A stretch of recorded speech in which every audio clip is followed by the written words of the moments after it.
Are you really going to let him win? Well, not if I can help it, but I don't know what else to do, Gary. I'm supposed to have a meeting in a bit about the Christmas markets, but I'm not feeling very festive. Oh, and that Len Cameron's going to be there and all. He's the last thing I need today. Who's that? Are you serious? Len.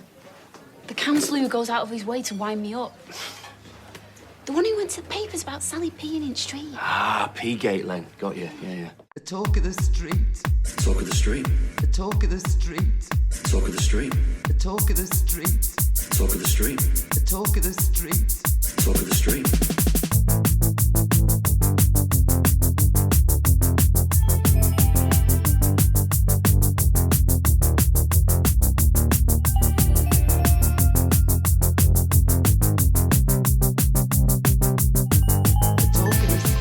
Hello and welcome to episode 233 of The Talk of the Street, an unofficial Coronation Street catch-up podcast that is sure that the best things in the show typically happen when Bernie is having a nap. I'm Gavin.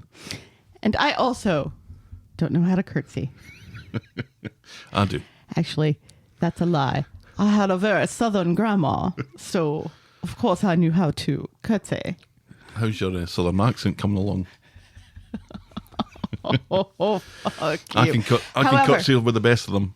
However, It's just you point your arse at the ground, isn't it? however, if, I learned 10 minutes before we got to lunch that the Queen was going to be there, I would also have been shitting myself and forgetting everything I ever knew about anything. Would you? I'd have taken it in my stride. Like, let her worry. That's what I'd have said. Yeah. Context is everything, people. Context is everything. How are you this week? I am... I'm frazzled. Like a frazzle. I am frazzled. My favourite bacon-flavoured corn snack. It is the holiday season and there's so much to do. I'm halfway done with decorating. And, our daughter just decided to bring 2 friends home yesterday with the living room still kind of a mess. And me in a towel, mistaking her female bestie for Benny in the shadows, watching the Netherlands lose to Argentina. And let's just say that you just come out the shower. You weren't just walking about the house in a towel. No. Just because. No, yeah. I just come out of the shower. There's that context that you're talking about. And I had to hem pants this week for the concert. And then, during the day on Friday, Stelly texts me and says, I need men's dress shoes for the concert tonight. And I said, you are not fucking getting men's dress shoes. It is one thing to hand me pants and say, I need these, on a Monday and say, I need these hemmed by Friday. It's another thing with less than 24 hours to go to expect me to run out to a shoe store. And she'll let you do it. She'll let you do it. So she wore flats, glittery flats, It was a little bit of her personality tucked under her pants. There you go. And at least all the presents are bought. I just need to wrap. Mm-hmm. This is going to be the penultimate podcast that we do here this year. Yes. Because then we've got the Christmas Eve one that right. we will be in Connecticut. And then we've got New Year's Eve that we will still be in Connecticut. Yeah. So I guess we're doing hotel ones again. Or we just... forget about it. Can't not do the Christmas corrie. I suppose. Remember, I got those little lapel you mics did. that I thought we could maybe just record an episode as we're driving about. Right. We might end up doing that. Or we might end up doing absolutely nothing. Right. Who knows? Remember that time we brought equipment with us because we were going to record podcast? Yeah, in the summertime. And then we just didn't. Yeah. I don't think we're going to be as pushed for time at Christmas as we were in the summer. We don't have an awful lot of spare time for watching corrie, never mind talking about it. Right. So, we'll see. Yeah. We had far more interesting things to do. That's right. Sorry, not sorry. Sorry, not sorry. And exciting news in this week's episode that at the end, after we've talked about Coronation Street and stuff, we've got an interview with Darren Hilbert coming up. Oh, I'd forgotten all about that. That's this week. That's this week. So hang around at the end for a lovely chat between me and Darren. Yes. I was not there because I was running around like a chicken with my head cut off trying to buy Christmas presents and stuff. I covered for you, it's fine. Yeah. Oh well, shall we preamble, my dear? Yes, please. Give us some of that chatty Corrie news. I'm also fine, by the way. I thought you were going to say decapitated Corrie news. Sally Dinover and Sue Devaney went on Loose Women this week to speak on dealing with menopause in the workplace and want to start a support group. They seem to have already started one on WhatsApp for the women of Corrie to, help each other out and build awareness about, some of the stuff that goes on during menopause that you might think you're just going crazy and you don't recognize as a symptom of it. So that's good on them. There's really not enough, speaking of women's health issues in the news and in polite company. I think people still consider women's bodies kind of icky on the inside. Yeah, I'm feeling a little uncomfortable talking about this. I'm not really. No. David the dog got a mention on Corrie this week, so it's time to address the elephant in the room. David was recast recently and was apparently left tired and shaking after his first day. But David sits and stays as asked, so it looks like he's here to stay. Occasionally shits in the street. Right. It is the same kind of dog, he just has a different haircut. Oh, it's a dog. Yes, that's why I said not an elephant. David the dog is an elephant, yes. That was very confusing. You saw the haircut? Yeah. David or David? David. Okay. I love that they've given, Jack P. Shepherd the task of holding the new dog up and saying this is the new David the dog, and he had Who else could do it? He had a very nervous first day, but he's doing fine now, thanks. David or no, David. David, yeah. Not Jack. David. And finally, thank goodness. After being pushed back from Monday to Friday, the big quiz results are in, and sadly, Corrie has fallen to Emmerdale. Just by 2 points. 24 to 26. Yeah, it's fine. Ryan Russell was a bit of a star. It's like Celebrity Jeopardy, I mean, I think... Do you really expect these people to know things? Well, it's things about the thing that they're in. Right. And they don't know anything about it. No. Ryan Russell was pretty good. Right, yeah. Jack P. Shepherd couldn't recognize the guy who tried to drown him on the show. That's hilarious. Sally Dinover was, I think, better. The Emmerdale guys were kind of the same. I think they kind of they try and give this impression that they care about the results. I don't think anybody really cares about the results. No, of course not. But, we don't even care about the results. But maybe, they managed to string 20 minutes of TV out for an hour, and that's the main thing. Maybe they should be asking them about 19th century French literature instead. That would be hilarious. And that's Corrie News. And also, happy birthday to Corrie Ford. Was it yesterday? Yeah, it was yesterday. 62 years young. Yeah, 62 is not a big, huge. I'll wait until 70 and then or 75 or 65.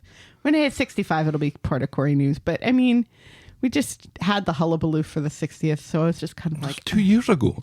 I know, it's only 2 years ago, so am I really going to be like, oh, by the way, Corrie had another birthday? Okay, let's do it news on evenly divisible by 5 years and also World Cup years.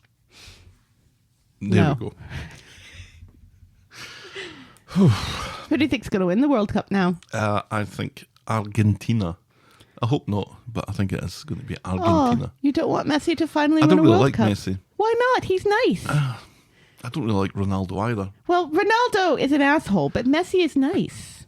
Neymar's tears, though. You'll love to see them. You do. And now, let's podcast for coffee.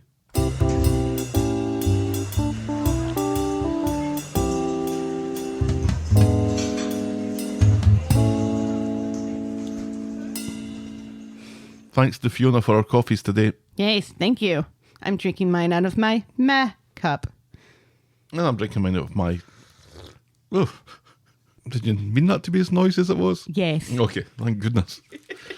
I've got my normal Talk of the Street mug, available in all good merch stores. Fiona says, having not watched Corrie since about January, I was so pleased to have the Talk of the Street come up as my most listened to podcast of 2022 on Spotify. Aw. I've spent hours and hours listening to you recap a show I don't watch, which is the highest compliment I can give. Merry Christmas to you both. Thank you so much, Fiona. Thank you. Absolutely. Our friend Steve listens to the podcast. I don't think he does anymore. And he's never watched Coronation Street. And thanks to Beth for our coffees this week. Oh, thank you, Beth. Many thanks for the pod, always a delight to listen to. And also many thanks to my mom, Chris, for introducing me to it. I love you, Mom. Merry Christmas from Canada. Wait, did her mum introduce her to Coronation Street or to us? The podcast, I think, is how that sentence is constructed. Oh, well, that's delightful. Yes. We're crossing generations. So yes, we have an abundance of Richie's Yes. coffee-wise this week. Thank you very much. Lovely stuff. Thank you to Fiona and to Beth for their kind donations. I am very much enjoying my coffee this morning. Good. If you want to buy us next week's coffee, you can go to ko-fi.com, that's ko-fi.com/the Talk of the Street, and we'll be very appreciative, won't we, Helen, like we are for Fiona and Beth. Yes. And now, this.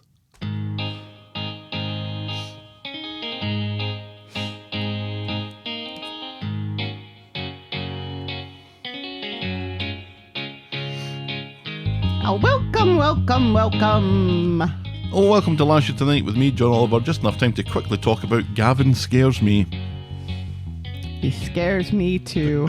This is when Gav Rawr. was a guest star on the show. He flew from Michigan to Manchester and To assault the old kebab guy.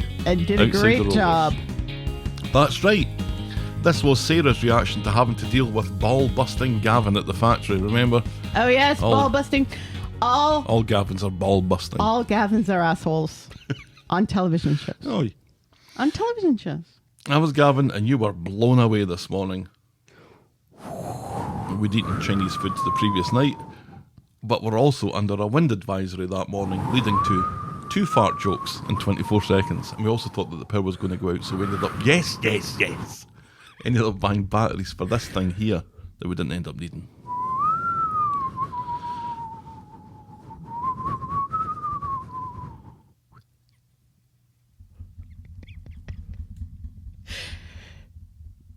That was the win. We were trying to figure out our Christmas schedule, which we still to figure out this year, but although I think we've talked about it a little bit, complicated more this year because we stayed at home last year, but we will be Connecticut bound in a couple of weeks. Woohoo!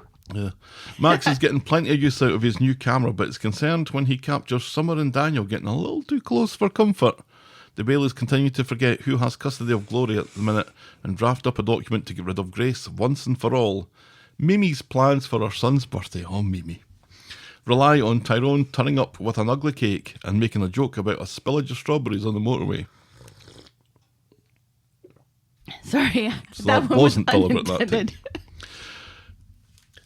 Curtis announces that he wants to complete a 3 Peaks challenge to bring Oliver's charity fund up to an arbitrary 100,000.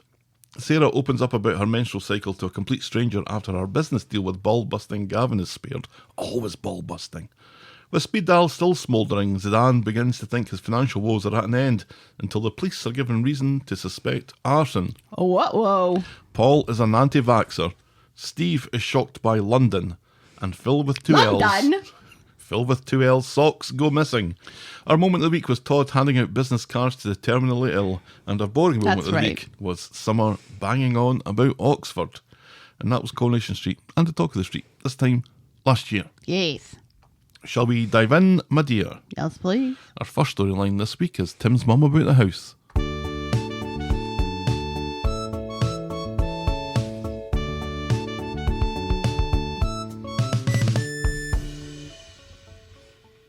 I'm glad they've remembered that she's supposed to be a sympathetic character.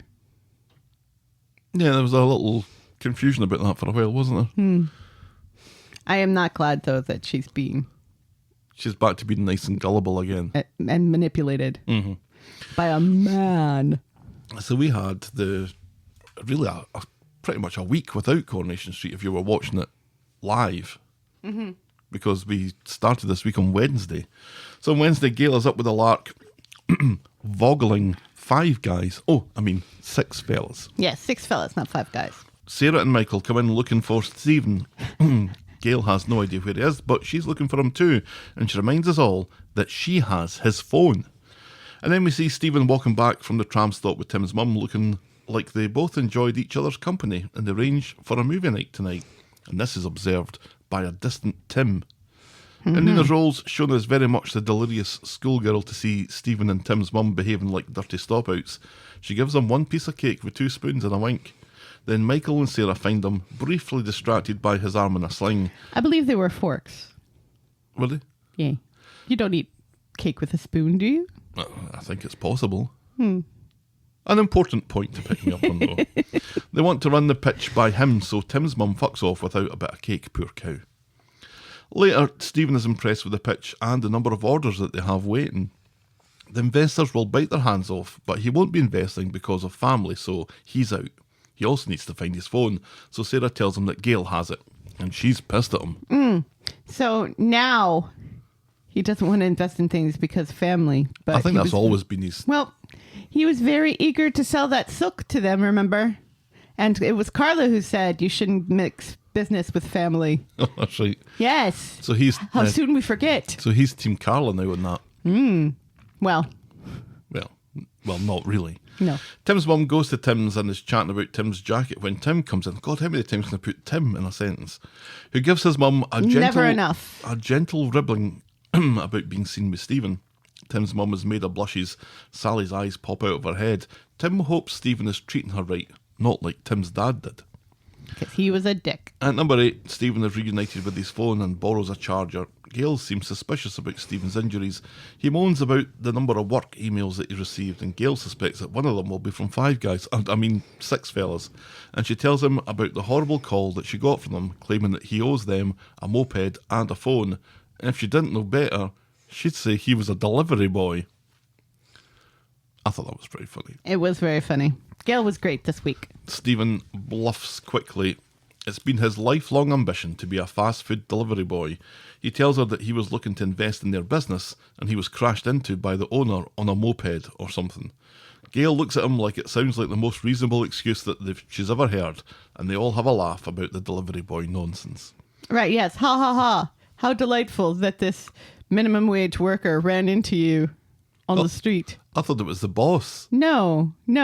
He was supposedly he was talking to the boss, and a delivery worker, roared up to pick up his next order or something and accidentally ran into him.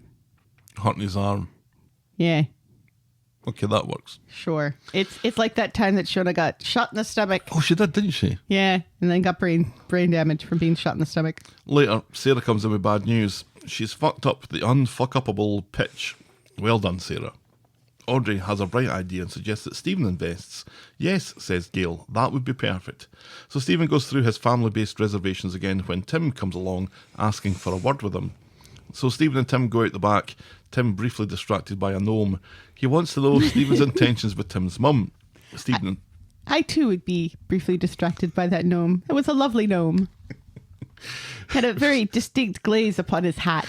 It was when Tim said to Stephen, my mum doesn't know I'm here.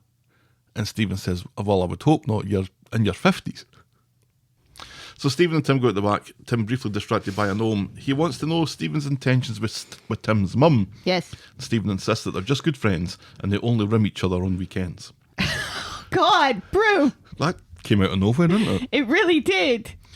Satisfied, Tim leaves and is replaced by Sarah, who gives Stephen the whistle-stop tour of Tim's mum's history with the horrid and controlling Tim's dad.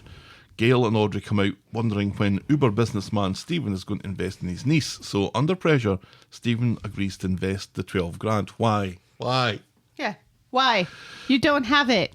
The women folk all go back inside, allowing Stephen to boot the gnome to fuck. Makes a change from a bin. Yes. So why did he agree to this? To shut them up, I think. Because they would just continue to nag him, because you know what women are like. Also, are no gnomes safe within the Platt compound? No. First they get tossed at people's heads. And then several years later... they get kicked the fuck. I know. It's unbelievable. It is unbelievable. Later in Nina's roles, Stephen sees Tim's mum come in, so he quickly pretends that he's on the phone in the middle of an argument with Gabrielle over the Sarah investment, and he begs Gabrielle not to take out her anger on Sarah. He pretends to hang up. Tim's mum's curious as to what she thinks she overheard. Then the Rovers, Michael thanks Stephen for the investment and goes off to get drinks. Tim's mum says the next round is on her, and she's been speaking with her estate agent. Stephen is able to tell Tim's mum about his ex-wife and her horrendous controlling nature with the finances and how it looks like it's going to put the kibosh on him investing in Michael and Sarah's awesome business opportunity. As promised, Tim's mum goes to get the next round in, looking competitive as Stephen talks to Sarah and Michael about their business. So we can all see what's going to happen here. Yes. On Thursday at number 8, Audrey's ripping the piss out Stephen about Tim's mum.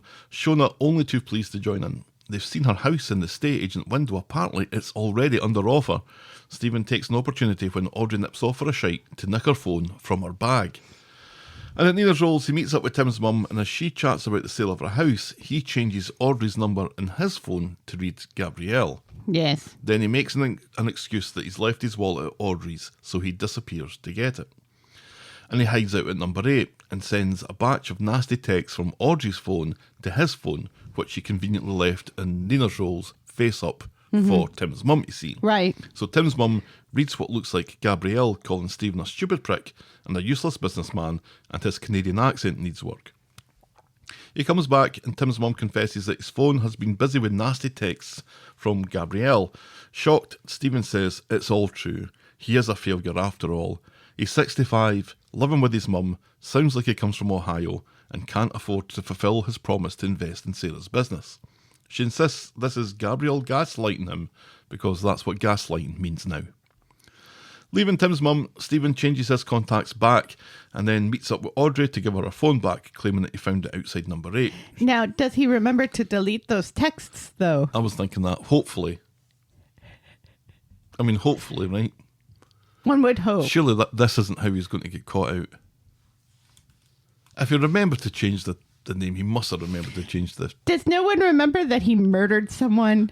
Everyone keeps forgetting that. Well, I keep forgetting that. Audrey phones Stephen for some reason to check that it still works and then goes off for a cake and probably another shite. Later, Stephen meets Tim's mum in the pub. She confesses that she sees a lot of Tim's dad in Gabrielle and she's had an amazing idea to let him cut all ties. She's going to give Stephen the 12 grand he needs to invest in Sarah's business, and then when they make the millions, he can pay her back. Stephen protests for just the right length of time, and then with reservations, he agrees to accept. Fucking belter, he says. Ugh.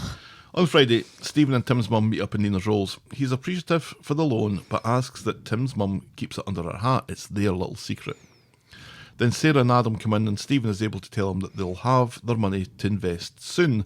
And Adam offers to make some inquiries about the grief Stephen's had from the 5 guys. I mean, 6 fellas people. And reckons that he might be able to wangle some compo for some kind of... it wasn't an unfair dismissal thing. It was a... Being hit by a moped. Some damages, right? Right, yeah, and them supposedly insisting that he has to pay for the broken moped. Right. That was run into him, supposedly. So at Adam's behest, Stephen drops into the law office later. And Stephen says, look, just forget about this 6 fellas thing. It's not really important. This small claims thing is going to drag out forever. It's just not worth it. But Adam has already been in touch and sent a letter of action to them. Oh, for fuck's sake, says Stephen, light-heartedly. Right. Because now that letter's going to come back and they're going to be like, probably what the fuck? Right, some elements of the truth of this supposed accident are going to come to light. Right, yeah. Why would Adam do that? Well, right. I was it's like, why would you do something before your client says, yes, do this thing? That thing that we talked about very briefly and casually in the pub about, I've written a letter for it and I've already sent it. Yeah. Without your knowledge or consent. Is it just because he's family Maybe. and he feels obligated to help out his wife's family? Or was it the fact that because of the week that Adams had this week, he was just dying to get his hands on something that was properly legal? Yes, that's true. And not a Judge Judy impersonation and another storyline. Right, in a pub. Yeah, it was a bit strange. The show makes very strange decisions all over the place. I don't know why it surprises us anymore. I kind of like it, though, when the reasons for the story falling apart or whatever are kind of gradually built up. Like we said last week, Gail knows something about the story, and Audrey knows something about the story, and Sarah knows something about the story, but nobody knows enough about the story to put them all together. Right. Adam taking this arbitrary action just to write a letter to the Six Fellas people is just completely out of left field. Mm-hmm. It's just, I think we should do this, so therefore we've done it, and it's all taken care of in like Don't the worry last about it, 5 Uncle minutes. Yeah. Yeah. It was an odd one. If they'd made a big deal about it, if they'd been saying to them, you should be suing these people, or you should be doing something against these people after it happened, then maybe it would have worked. But this was just felt completely out of the blue. Because that would have given him enough times to protest before now. Mm-hmm. And then Adam wouldn't have done it because he would have protested enough. That's right. So the things that would have happened or would have needed to happen to make this make more sense would mean that the thing would never have happened in the first place. Correct. Well, that's no reason not to do it. Well, then we don't do this, and then we find another way that it comes out. I don't know. I really just don't care anymore. We don't care about the storyline? I care more now that Tim's mum might get fleeced. I hope he's caught before she gets fleeced. Or, she just invests in Sarah's thing anyway and makes a lot of money. Which is not really Sarah's thing, it's Michael's thing, which we keep forgetting. Yes, very much Michael's thing. This is very much Michael's thing. He's got some more designs put together. I don't know what Sarah's done. Right. I'm guessing nothing. And maybe he can hire Jacob to help him sew them, since it's apparent that Jacob knows how to sew Y-fronts. I'm kind of confused about Stephen's financial situation then, because he got the money from the equity release on Audrey's house to pay off Gabrielle. Right. And have a few thousand left over for himself. Right. But then I thought he had to give up that few thousand pretty much straight away. Yeah, he did. And then he's also had to do the holiday. Well, no, he used the holiday the 3,000? Yeah. The holiday. Yeah. I thought there was something else and then there there was that whole car thing. That his car got repossessed. Mm-hmm. So he doesn't have a car. No. He's still wearing an Imran suit. He's got some casual clothes now too as well, though. Who knows where he got those from. So all he really wants is the money to get out of Dodge. That's all he's looking for at this point, I think. Or he feels like... No, there was a reason, because he was going to get out of Dodge, but then there was a reason why he had to stay, and I can't remember what it was. Was it the holiday? I thought there was something else there. I thought there was something else there too, because there was that whole thing with... I don't know. Like I said, it's just... I do like the Stephen, but I like his terrible bluffing, but his been able to come up with a ridiculous excuse on his feet kind of amuses me. And, Sarah telling him how horrible Tim's dad was, and, saying that, you just never know with people. You think people are a nice guy, and then it turns out that they're horrible. They're from Ohio. Yeah. That does happen. It does. It does. We find out that some of the nicest people come from Ohio. Yeah. I do worry about Tim's mum. Is her life in danger? Everybody keeps speculating that Stephen's going to kill again. He will kill again. What he did was really kind of just manslaughter and then disabuse of a corpse more than murder. Mm-hmm. Yeah. But in Corrie terms, that's murder. Right. Yeah. But because of that, because he didn't intentionally kill Leo, I kind of feel like he's not going to intentionally kill anyone else. Unless he's got a thirst for it now. He doesn't seem like he's got a thirst for it now. No. I do worry though, and yeah, I don't want to see Tim's mum, despite the fact that she is kind of annoying when she's not being terribly gullible. I don't want her to lose her her savings and all her money. Well, I would hope she got more than 12,000 from her house. But she's using that to buy a smaller house. So Right. she's using, so that's the equity, is the 12 grand, I think, conveniently enough. Anyway, let's move on then to our next storyline, which is Tim's hunting Wabbits again. On Wednesday, So much Tim this week. I know, it's a shortcut Command-Shift-T to write Tim on my MacBook now. On Wednesday, Steve is on Maxine's bench counting his scratch card money. Tim comes along and Steve extends the hand of friendship and offers a share of the cash, handing Tim a crisp tenner from his £250 winnings. This makes Tim more infuriated than ever, and he calls Steve a weasel. And then Steve makes a Muppet face. In streetcars, Tim's mood hasn't improved, and the atmosphere between them is toxic, and even Eileen notices. And it only gets worse when Steve starts licking the rim of Tim's mug. But not like that.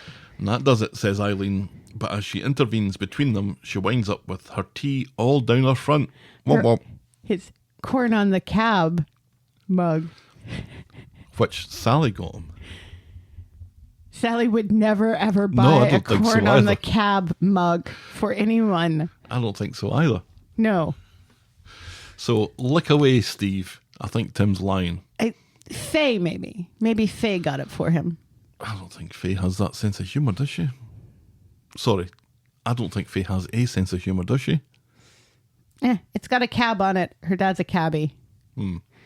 So, Eileen Frog marches them both round to Adams, demanding that he acts as a mediator. Adams wanting paid for this shite, so it's agreed by Eileen that Steve will pay with his winnings. Adams obviously got better things to do, so tells them to fuck off for 2 hours and construct their cases.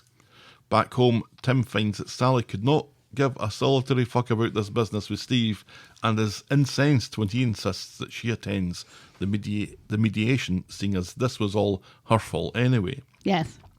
So in a booth in the Rovers, the power is going to Adam's head until he remembers what he's doing. 7 years of legal training for this, he says. In the presence of Sally and Tracy, he listens to Steve and Tim plead their cases and then makes his decision, which is that Tim doesn't have a leg to stand on, except maybe against Sally. Case dismissed. I think Steve should have split the scratch card. Of course he should have, but he didn't need to. Tim. Because while Sally gave away the jacket, Tim bought the ticket. Mm-hmm. So it was still his ticket. He still owned that ticket. So they should have split. They should have split it. I don't know why Steve has been such an asshole to Tim here. For laughs? Is it? Is it for our laughs or for his laugh? I think it's for ours. I don't know I think this is supposed to be funny. It's kind of funny. Adam sitting there saying 7 years of legal training for this was pretty funny. Tim and Steve wrapping packing tape around one another and pretending to be dinosaurs. We saw that on the quiz. That was clipped on the quiz. That's funny. Mm-hmm.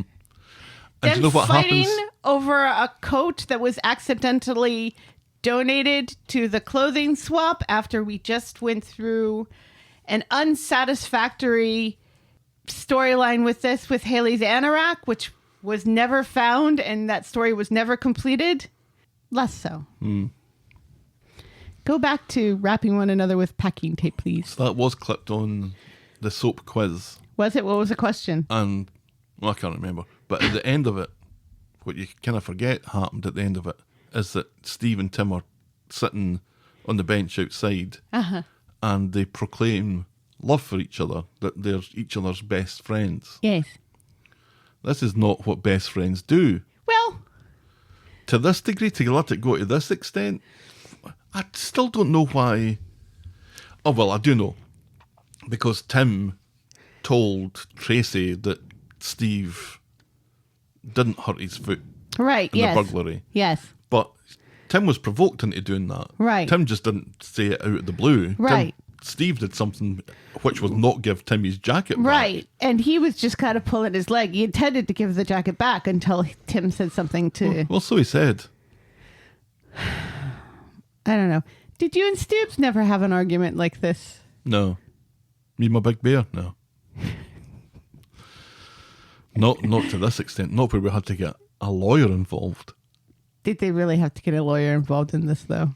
Me and Stubbs, we did have our disagreements from time to time, but you know what? We forgot about them and we made up. And we were stronger than ever afterwards. On Thursday, Tim is confused about whether or not Adam's decision is a win or a loss, and he still blames Sally for all this. At streetcars, he's still in a bad mood, and he wants to buy his jacket back for $5. Eileen's had enough and sets up a Tim's jacket jar, £1 every time that fucking jacket gets a mention. And in the factory, Sally's down in the dumps about the jacket and is thinking about getting a new jacket just like the old jacket. Faye's had enough of listening to this on behalf of the audience and tells her to stop blaming herself and to take control of the situation. So later in the pub, she approaches Tim and offers a deal. She'll quit going on about Aggie and has his secrets with her if he quits going on about his jacket. Well, had she mentioned the whole Aggie thing recently? There was a few barbs, nothing much. No.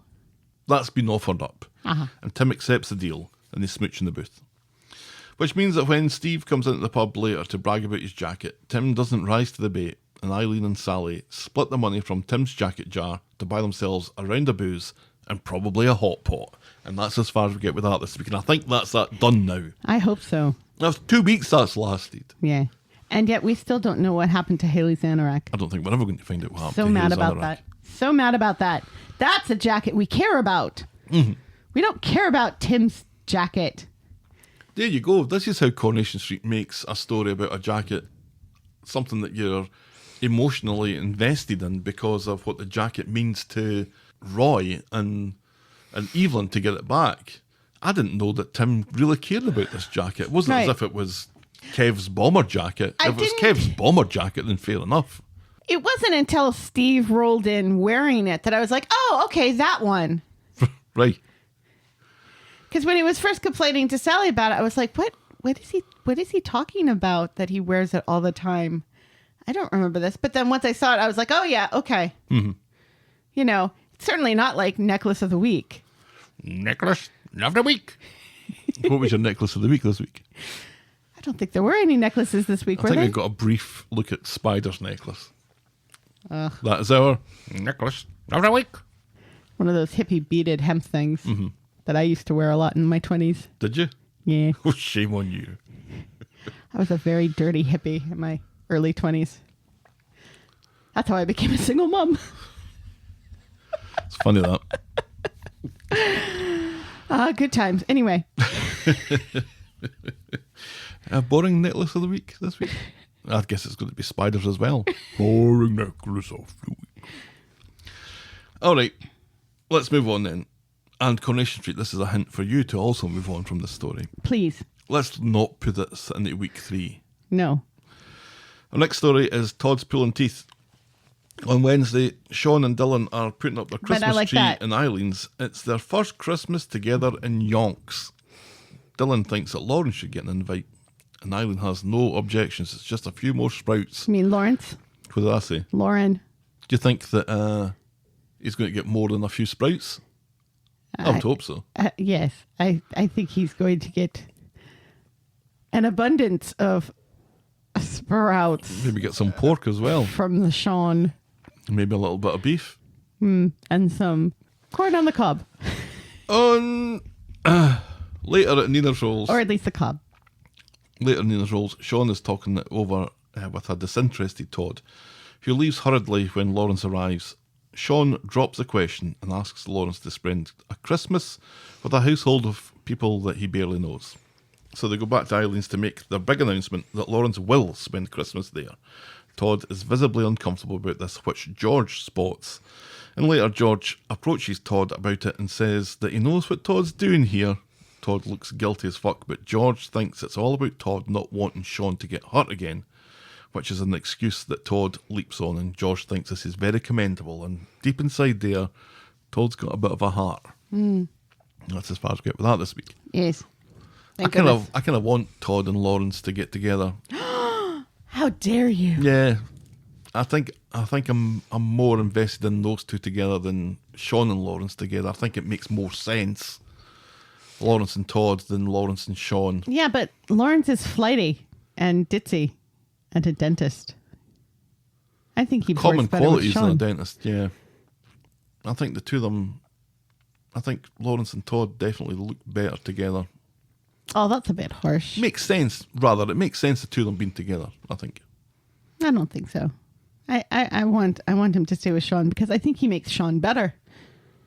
Do you know what makes Sean better? What? Better Sean writing makes Sean better. That's true. There was a few moments this week where Sean was much, much better. He was joking about another... I think he was joking with Mary about something, and just the lines that he was given were so much better. He was kind of funny. He was quite charismatic. Mm-hmm. And he was a much, much better character, because we thought that he works well with Glenda. And he does work well with Glenda. Yes. Where is Glenda? And it was nice to see him with a character that he works with so easily. Mm-hmm. And I thought Glenda does bring the best out of Sean. But I think, you know, if you write him well... Yeah, I think Laurence and Dylan help with that as well, because it makes him a more grounded character, and he's not just kind of this flighty, self-absorbed nincompoop. I'd kind of like him to stop doing that twist thing, that turn, cocking the head up and spinning his body around. Like part of his MO, though, no, isn't it? It reminds you how annoying he can be. Overdo it. You can overdo it. You can have too much of it. Yeah, that happened years ago, though. Well, I think we're on the other side of that hill. Yeah. I don't know. It stood out to me this week, I think, because, like I said, I thought he was written for better. He was given better, funnier lines. Yeah, he was written for more interesting things, and it seems like they're really trying to make him more than two-dimensional. That they're finally treating him as more than a stereotype. Yeah, so doing that twisty turny thing drags him back. Yeah, but if that's the only thing dragging him back, and it's not, you know, some of the other stuff that made him a stereotype, I don't know. I'm enjoying Sean at the moment, so. Yeah, and I'm enjoying him too. It's just that little bit. I just don't want his heart to be broken, because I feel like that would be drawing him back. Well, again, especially not by Todd, who is his friend now. They are friends. They have said that they are friends. Yeah, but it's always kind of with conditions or with asterisks against it, I think. Well, that's just the way Todd is, isn't it? I don't think they're friends. Well, I think George and Todd are friends. Well, they're employee and employer. But I think they're also friends. And also father and son, sort of. Mm-hmm. More than... I think there's more of a paternal than a fraternal relationship there. I would say that Todd and Paul are probably more like friends than Keep Todd Paul and Sean. Far away from Todd. Yeah. Yeah, I get what you're saying, and I don't want to spend the start of 2023 with Sean moping about because he's lost his man again. Right, and has to see him all the time being happy with Todd. That would not be good. No, which means that's exactly what's going to happen. Ugh. Moving on then, our next storyline is the Book of Stape. On Wednesday, Ty and Fizz take Hope back to school and meet Colin the Cake, Colin the Caterpillar, Colin the Caterpillar, Colin the Counsellor, Cake, who thinks that they are Mr. and Mrs. Stape, and the explanation of Fizz's recent marital history, up to and including Phil with 2 L's, makes the counsellor cry with confusion. You've been called Mr. Peterson before, haven't you? No. I thought for sure that has happened in the past. I don't think so. No, I've been called Mrs. Peterson, and I'm like, no, not anymore. Thank you. No, and people just assume that you're there, especially Stelly's biological dad. That's happened quite a few times. It very rarely happens because Stelly is very quick to point out that I'm her stepdad. Which is fine because it's true. AKA the cooler dad. Because I stand at the cooler. Stand in the cooler. Oh. Very soggy. Back at Nina's rolls, they agree that they want the ground to swallow them up, but the encounter gives Ty an idea, and he drops to one knee using Shona's ring. But not like that. He proposes to Fizz, and she says yes, so Ty and Fizz are engaged again, and this time, the third time, they want to get hitched super quick before Alina comes back with a baby. At home, they break the big news to the girls. Ruby thinks Fizz is pregnant. Hope thinks it's only because the counsellor's head exploded. It's neither of those things, says Fizz, except for the thing Hope said. Right. Plus, they love each other and stuff, and the girls will be the best bridesmaids ever, just like that time you married Phil, says Hope. Then the door goes, and wouldn't you, Adam and Eve it, it's the author of the Stape book. He's there to apologise. He's had a lot of time to think since the book failed to sell, apart from to one mysterious bloke, and he drops off his files and research on John Stape so it never falls into the wrong hands ever again. Right. And then he says, can you ask your friends to stop writing bad reviews? 1-star reviews of my book. And it's like, why are you assuming it's their friends doing that? Maybe your book is just bad. People do tend to like true crime, though, so I'm kind of surprised that it's not doing too well, especially at the Christmas time. Mm-hmm.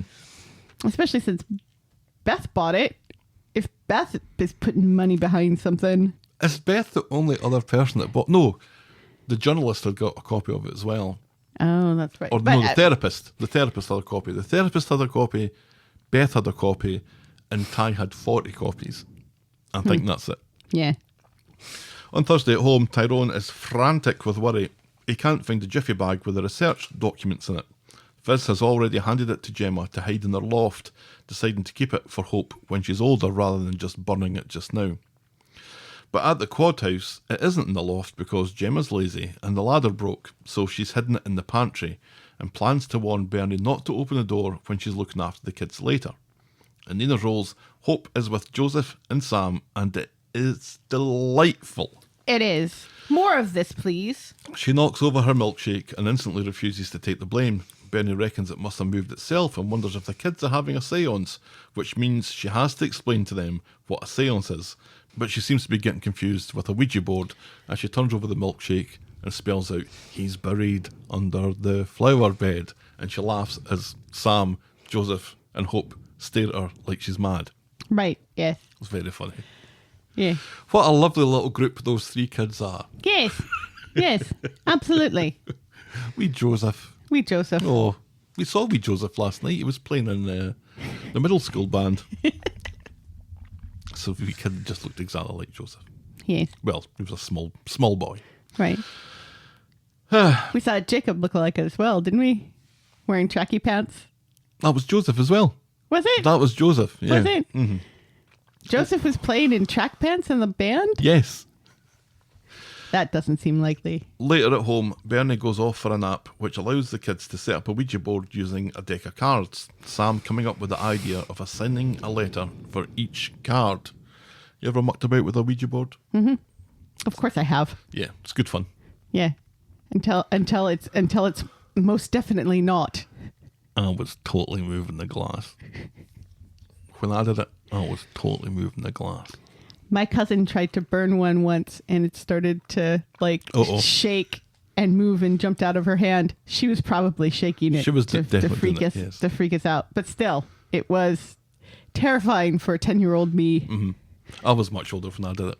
Yeah. And so I started to have some fun with my friends by spelling out the names of the demons that were watching us. Vuku the Unseen. Because the V and the U were close together, so it was easier to spell out. A Ouija board once told me that I was going to marry a man named Fred. So be on the lookout for Fred to steal me away from you. Unless your name is... It's that prick for the B-52s, isn't it? I don't think you have to worry about him. Well, if I'm worrying about a Ouija board, I might as well worry about that prick from the B-52s. Yeah. Good fun. Good fun. So they play about with it for a while, the cup getting knocked over and rolling towards the Two of Hearts. It's a sign, says Joseph. Sam says the Two of Hearts is a B. B for biscuit, says Joseph, and he goes to the pantry. It's a sign for biscuits.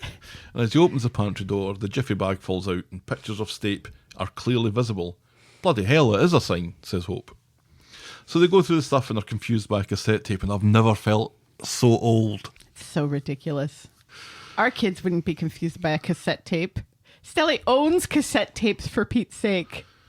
It's like all those old men who come to our yard sales and like pick up a phone and say to Stelly, "I bet you don't know what this is for." And she looks at them like, They're characters from South Park.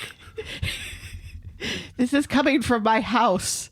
I think I know what it is. You dumb old man. I think kids that age would be confused about a cassette tape. If they haven't been exposed to them before, why would they know what it is? Yeah.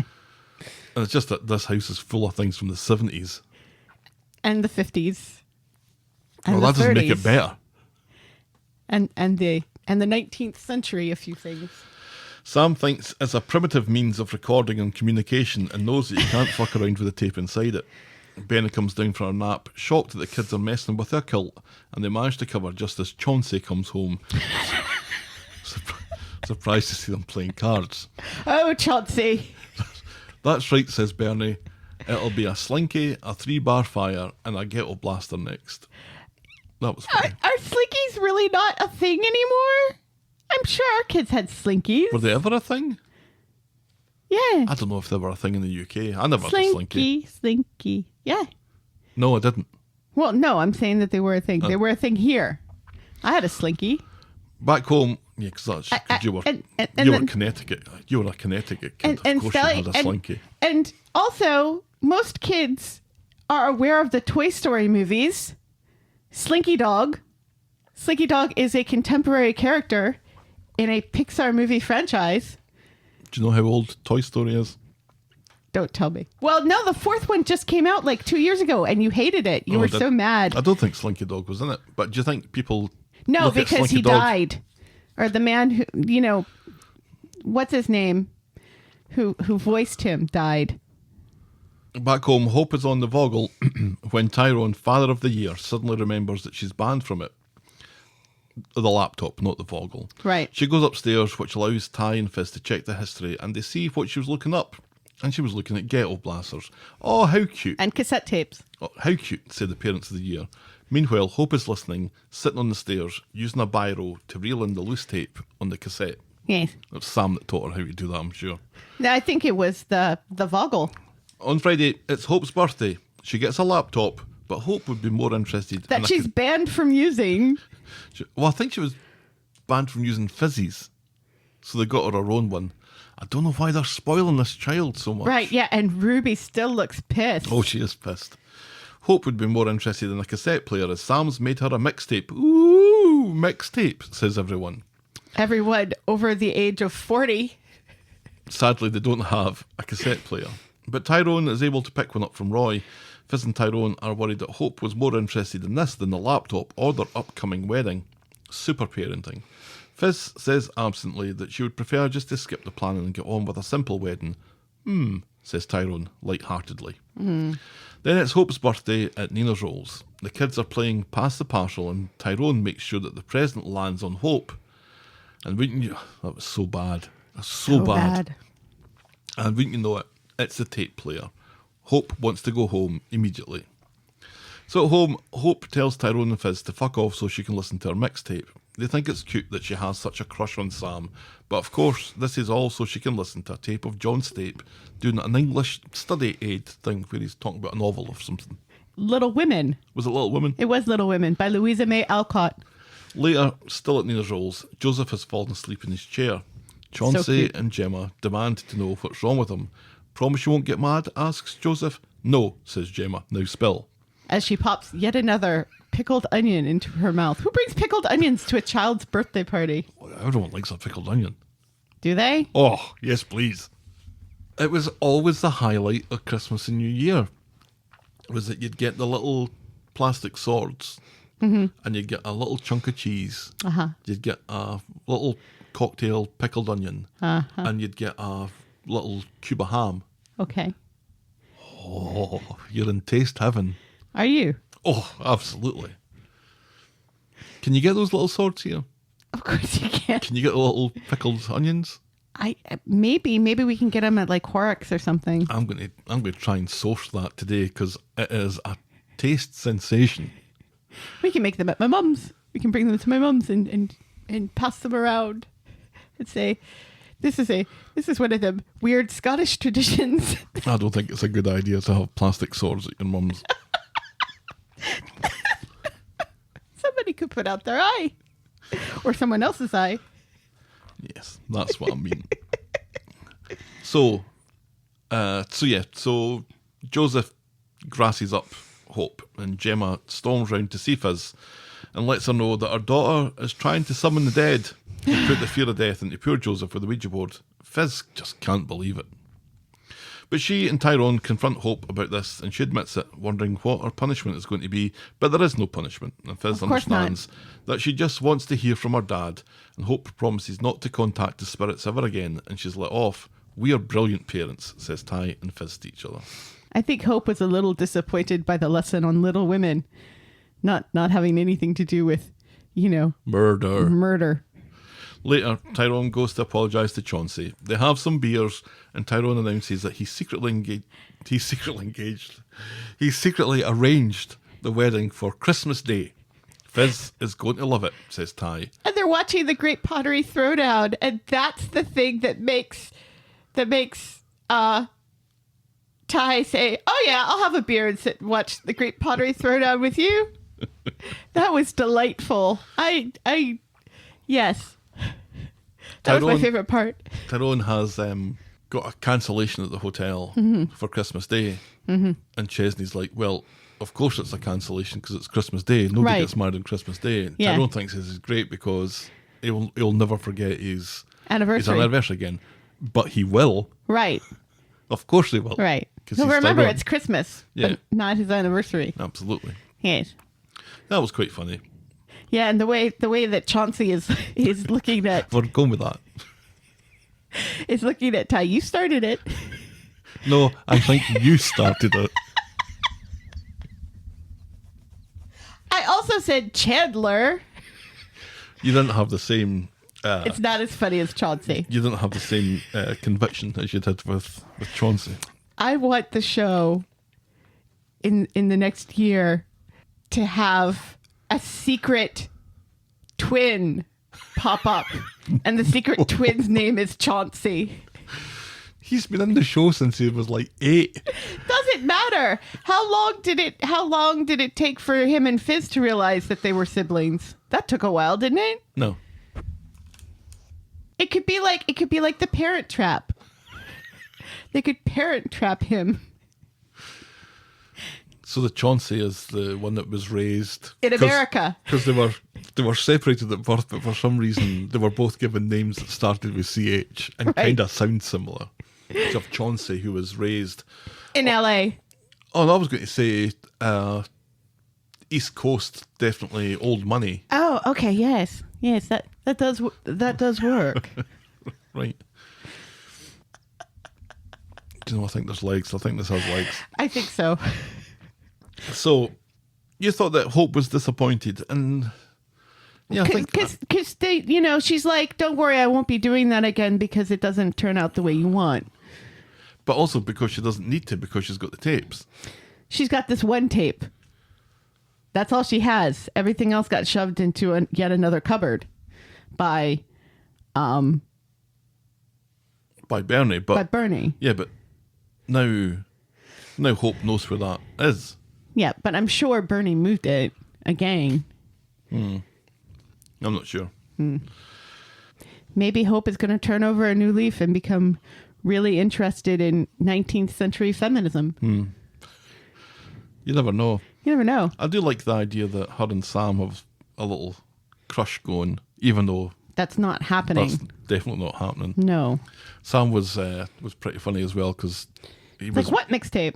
And well, he was more interested in the stains in the carpet from the dead body. From the dead body, and then had to pretend he wasn't really interested in that. Right. Yeah. It's like Sam love. Yeah. They're not going to use that carpet again for anything else. He was really worried about it. That was pretty funny. It was very cute. All right, moving on then. Our next story is Summer Shandy. On Thursday, at the Young Crew flat, Summer forgets to feel sick when Jacob is cooking bacon, so Jacob and Amy become impressed that her morning sickness pills are working, and Summer does nothing to disabuse them of this. And later at the factory, Jacob has made some festive drinks for the Knicker people, but reacts with shock when Summer goes to drink one. This makes all the Knicker people assume that Summer has a little Eccles cake in the oven, and they just pretend to believe her when she insists that she isn't pregnant, because she isn't, not because she's covering it up. Right, yes. And later, Summer gets home and Amy apologises for Jacob, having heard what had happened. And Summer tells Jacob that he didn't need to tell Amy. She wouldn't have said anything, but Jacob says that he hates secrets and these things always come out, so best to be honest up front. And he apologises again. Summer takes this to heart by failing to tell Aaron when he asks what's up.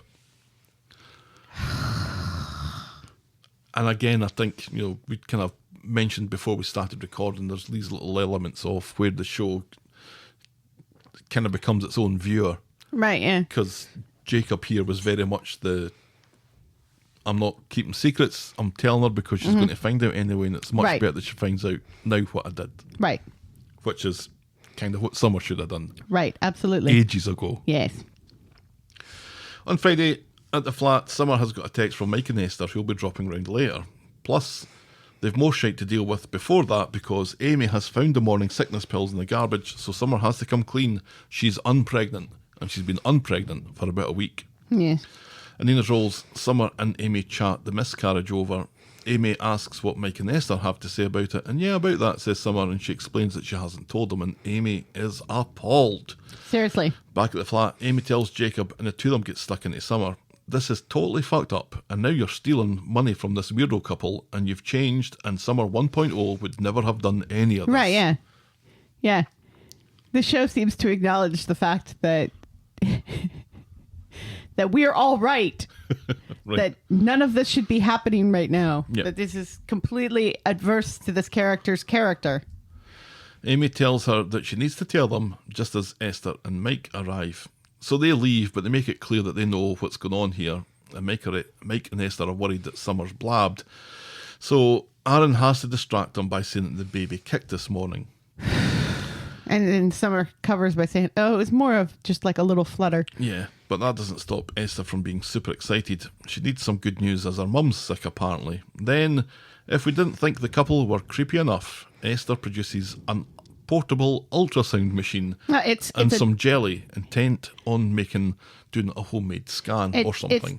It's a Doppler machine to detect the heartbeat.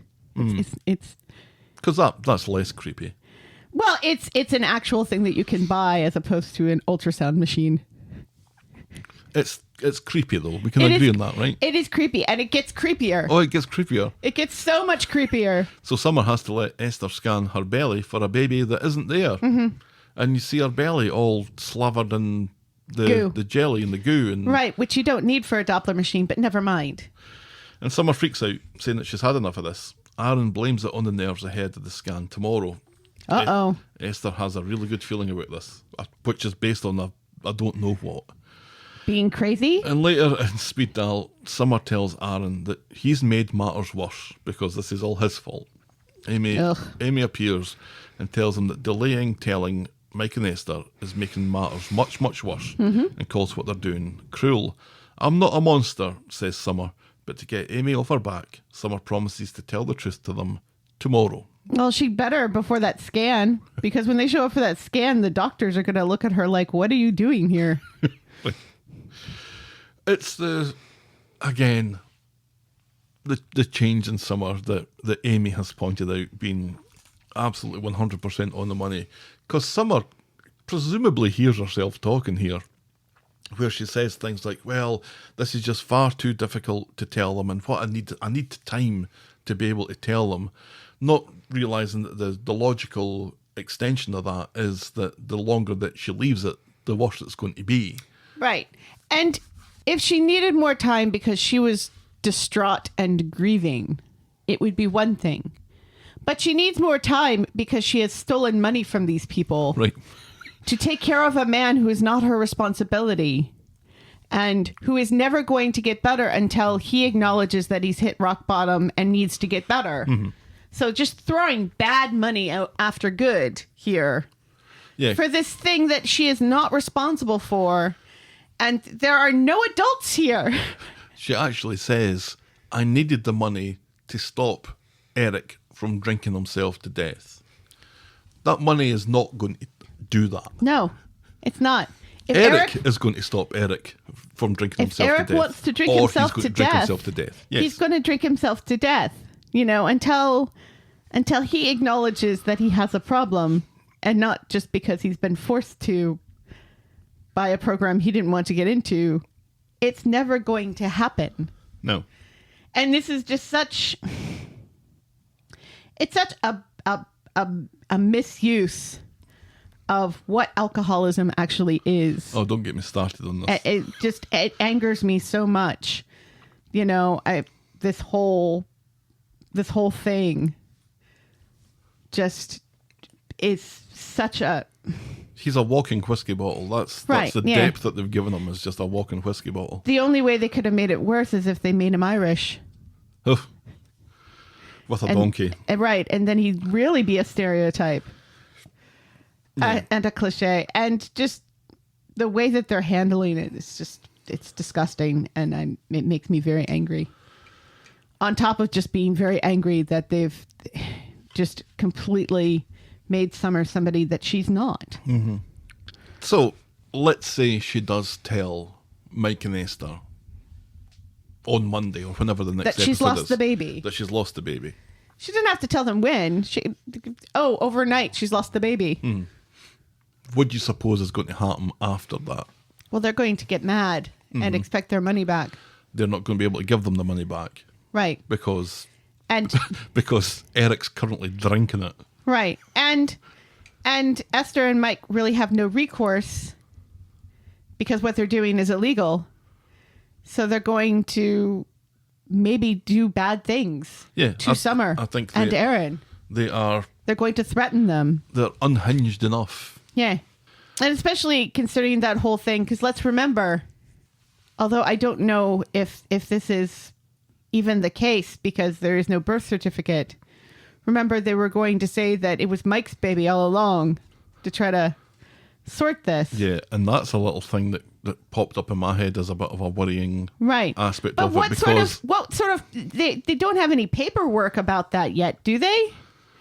It wouldn't have been. No, but that's in their mind. Right. For Mike to be the daddy here. Mm-hmm. And I've got a horrible feeling that they're going to say to Summer, you owe me a baby. Ew. And I'm going to put a baby in you. Well, I don't know. Maybe, Aaron, you better knock her up pronto. Or I'm going to do it. Because you pricks owe me a baby. And their only recourse is violence. And if that happens, this gets much, much worse. It's already terrible. Awful. Just the worst thing ever. Like, whoever thought up this storyline just needs to be taken out back. Well, which part? The whole fucking thing. Which part of it? Because it started a year ago. Hates this girl so much. Who did Harriet piss off? What is going on here? Because this is so terrible, and it just keeps getting worse. This is yet another aspect of it where Amy is being the audience and saying for us, because we can't say this to the character, that you've changed so much. But she also says, this is cruel. Yes. And we've been saying that for a few weeks now. Right. What is happening here is cruel to that character. Right. And also cruel to the weird people. And granted... You're right to be cruel to weird people, aren't you? Well, they're weird and horrible. But also... That's no excuse for you to be cruel back. Very true. You know? I hated that, though, this week, where she says... Oh, I wasn't going to give you this just now, but in my bag I have this machine that I can use to hear the heartbeat. Right. Who walks about with that in their bag? I wasn't going to give you that. Well, who just shows up at somebody's house when they say, please don't come, I'm sick? Especially when, let's all remember, there's still a pandemic on. I know the world seems to want to forget. That's all done now. But there's a pandemic on, and also a very strong flu virus, an RSV going around. I'm just glad that... This is dark and dismal enough. I really hope it doesn't go into a much darker place, because if it is going in a darker place, then that's what we've got to look forward to at Christmas. Moving on. I was really looking forward to a not dark Christmas. Oh, well, a reminder then to hang around at the end of the episode where I have an interview with corrie blogger Darren Hilbert, and we talk a little bit about Christmas without spoiling anything. Right. Moving on, our next storyline is Horny Ken's casting couch. Yuck. On Friday. That's such a gross illusion, Broom. You should be ashamed of yourself. Especially since you're going to go see that Me Too movie today. On Friday, Ken is in Nina's rolls having a tart. But not like that. And meeting up with Wendy. She's going out later with some friends and they look forward to meeting tomorrow for a show about stately homes and a veggie lasagna. In the community centre, Mary is hyperventilating due to nerves about the show. Martha arrives and Ken creepily unzips her winter coat for her. Let me help you with that. That was so gross. The title is gross. That's gross. It's all gross. What is going on? Ken is so freaking creepy. Nigel and Brian think this is fucking weird, but don't say anything as Horny Ken practically takes Martha's eye out with his underpants. Martha gives Mary some encouragement and she delivers an amazing speech before slapping Brian across the face. It's magnificent, says Nigel, but Ken isn't happy about Mary improvising, but is soon distracted by Martha, who invites them all to join her seeing an experimental play. Ken would be delighted. Martha says that she enjoyed the experimental stuff and once did a play in the nude in Edinburgh. Pics or GTF, says Ken. Ugh. Do you think it was hair? What was hair? That was the show where she was nude, was hair. No. Ahead of the play, Ken bumps into Wendy, who was visiting Abby, I think, who is still alive. He awkwardly explains about the play, but Wendy doesn't care. She hates experimental theatre. She only likes shows about stately homes. Then in the pub, after the play, Martha and Ken have a chat. Martha asks Ken what he and Wendy get up to if she doesn't like experimental theatre. Shows about stately homes and veggie lasagnas, he says, his underpants sadly calming down. Nice, says Martha, and she moves in close and says that he still has an awful lot to give. And Ken again is seemingly aroused by this and ignores the phone call from Wendy on his phone in the bar. That's as far as we get with that. Yeah, I hate this. I know you love it. I don't know if I love it, but it's making me laugh. Ken's face is just such a picture.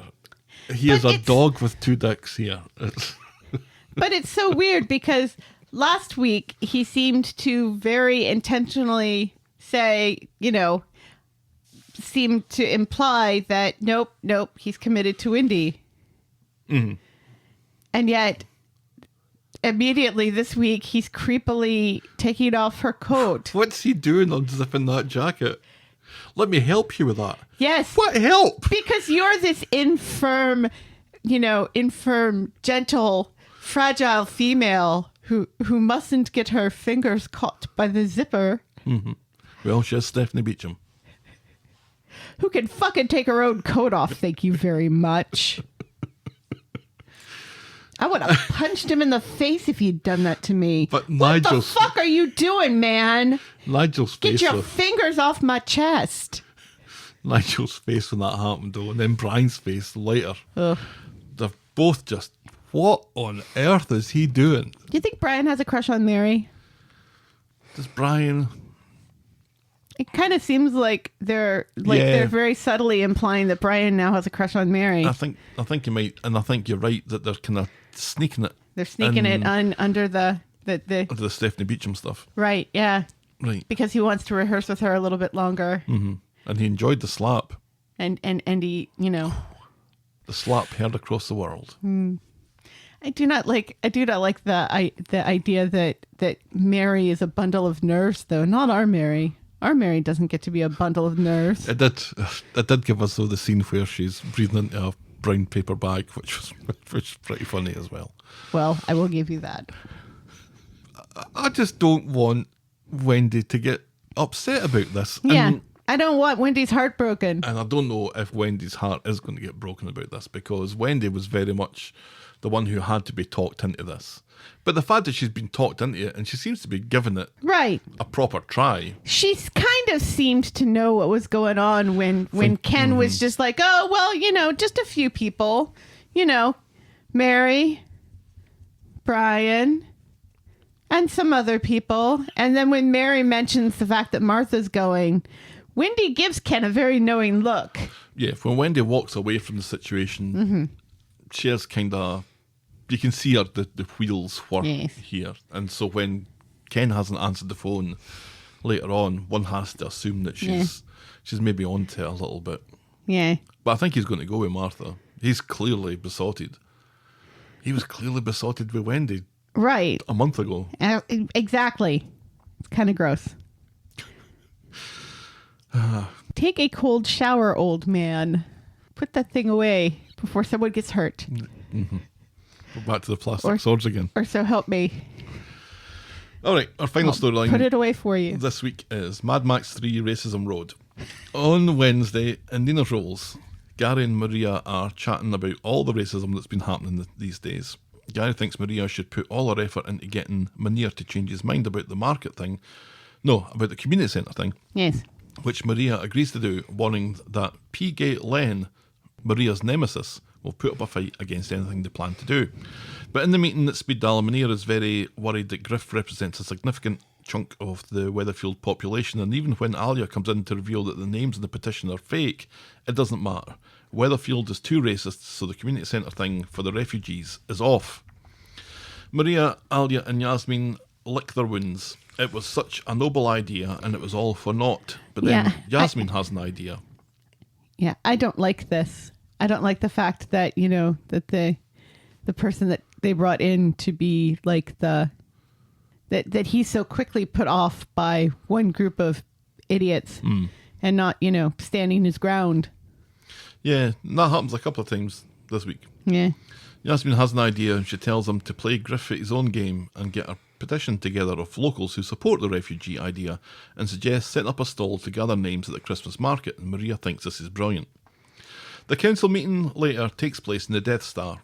Predictably, Pee-Gate Len is not amused by this idea, as it steals a place from a vendor. And it also doesn't steal a place from a vendor. It's just yet another stall. Right. His piss is boiling later, though, when Maria suggests that as the market will run to January, maybe changing its name to the Winter Market would make more sense. And Pee-Gate Len's head explodes. And there's another guy there that kind of looks to Pee-Gate and kind of rolls his eyes as well. Mm-hmm. So there's at least two people. And Maria backs off and says, fine, whatever. It was just a suggestion. Right. So this is never, ever something that was seriously thought of to go on the whole winter festival. But she's picked a thing that's going to get the Daily Express mob and the Daily Mail mob all in a frenzy, though. It's the textbook that it's like the Bendy Bananas. Well, it would. It's Bendy Bananas. It would if Meghan and Harry's show hadn't just premiered on Netflix. They're too busy with that. For now.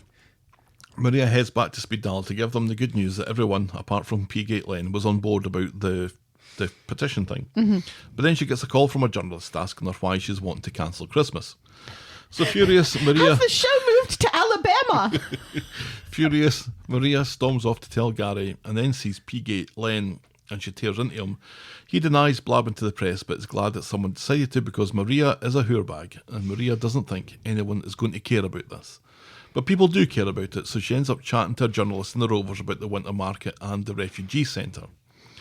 Back at Speed Dial, Maria thinks that she's put all this to bed, but then Alya shows her the front page from the Gazette Online, local councillor, and it's got a picture of Maria dressed up as the Grinch. Right. And the article explains that Maria is a snowflake who doesn't want to upset Sikhs or something, and chemtrails are real. Ooh, that's not good, says Gary. And then Maria gets a call from the council. The stall at the Christmas market has been cancelled. Yeah, it doesn't work that way. They would have to go back and vote on it again. And it didn't really seem like they voted on it the first time. Maria just said, well, I'm just going to do this thing. Yeah, I think she was the chair. Right. So she gets to make all the decisions. Right, because that's how democracy works. On Thursday, it's Maria's turn to attempt to destroy all copies of the Gazette. Local councillor, says the headline from yesterday's online edition. Griff rolls up in his works van, winds Maria up about it, and then says that he didn't fight for Queen and Country so that a local community centre could offer advice to refugees and asylum seekers. Maria tells him that she knows that he faked a petition and Griff could not give a solitary fuck. Mm-hmm. This is the thing that gets me, is that he's constantly called out for the things that he's manufacturing and faking and doesn't care. No. And that's how people like that are. That's why, like, telling people facts is not going to change their minds. They're like, well, that's just your opinion, man. And also, racism can happen to white people, too. Maria meets Alya at Nina's Rolls. Alya has had a spin on the market idea. Let's make it a regular stall, but the stuff people buy is actually stuff that we can donate to the refugees. And it takes Maria quite a while to tug why this is a good idea, but she'll take it to the council meeting. She tells Alya about Griff's Queen and Country remark verbatim. It turns out that it's Griff that's been subcontracted to fix number one's roof. Tracy's just thrilled to have a man up her scaffolding. But not like that. Even if her roof will be racist now. Ed gives Griff a loan of his roof tape, which Griff is happy to take off his hands, and then he starts to test the waters with Ed a little bit about that stupid cow Maria and all her stupid namby-pamby woke ideas and stuff, eh?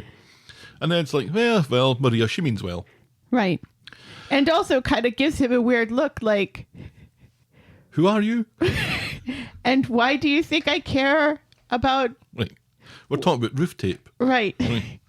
At speed dial, homeless Stu learns about Griff's Queen and Country remark, and this gets him all interested, thinking this might be a way to get through to him.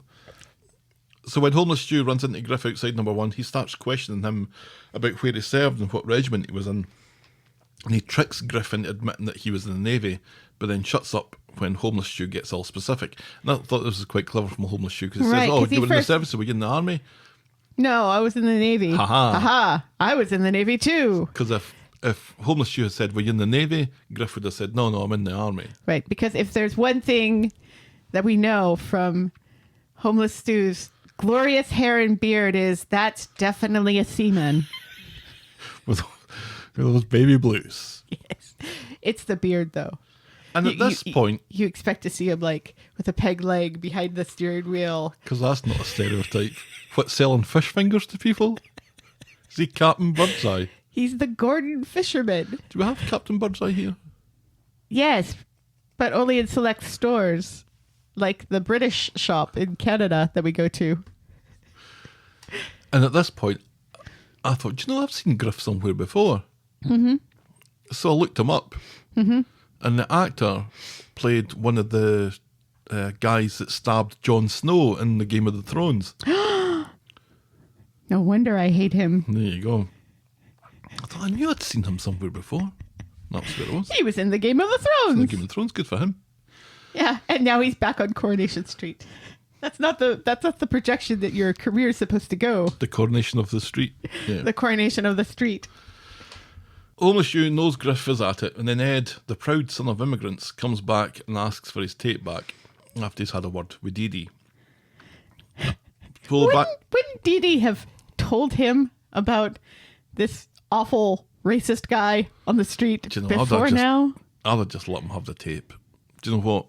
We'll write it off. He's not getting any more tape. No. But I'm not going to go back and say, give me my tape back, because it's a bit of a childish thing to do, isn't it? Yeah.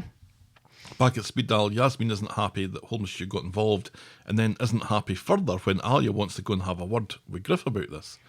But Alya can't be dissuaded, and she goes to number one to have a word, telling Griff that he brings down the reputation of true servicemen like her dad. And talking about reputation, she wonders if his employer will be interested to know about his interests outside of work.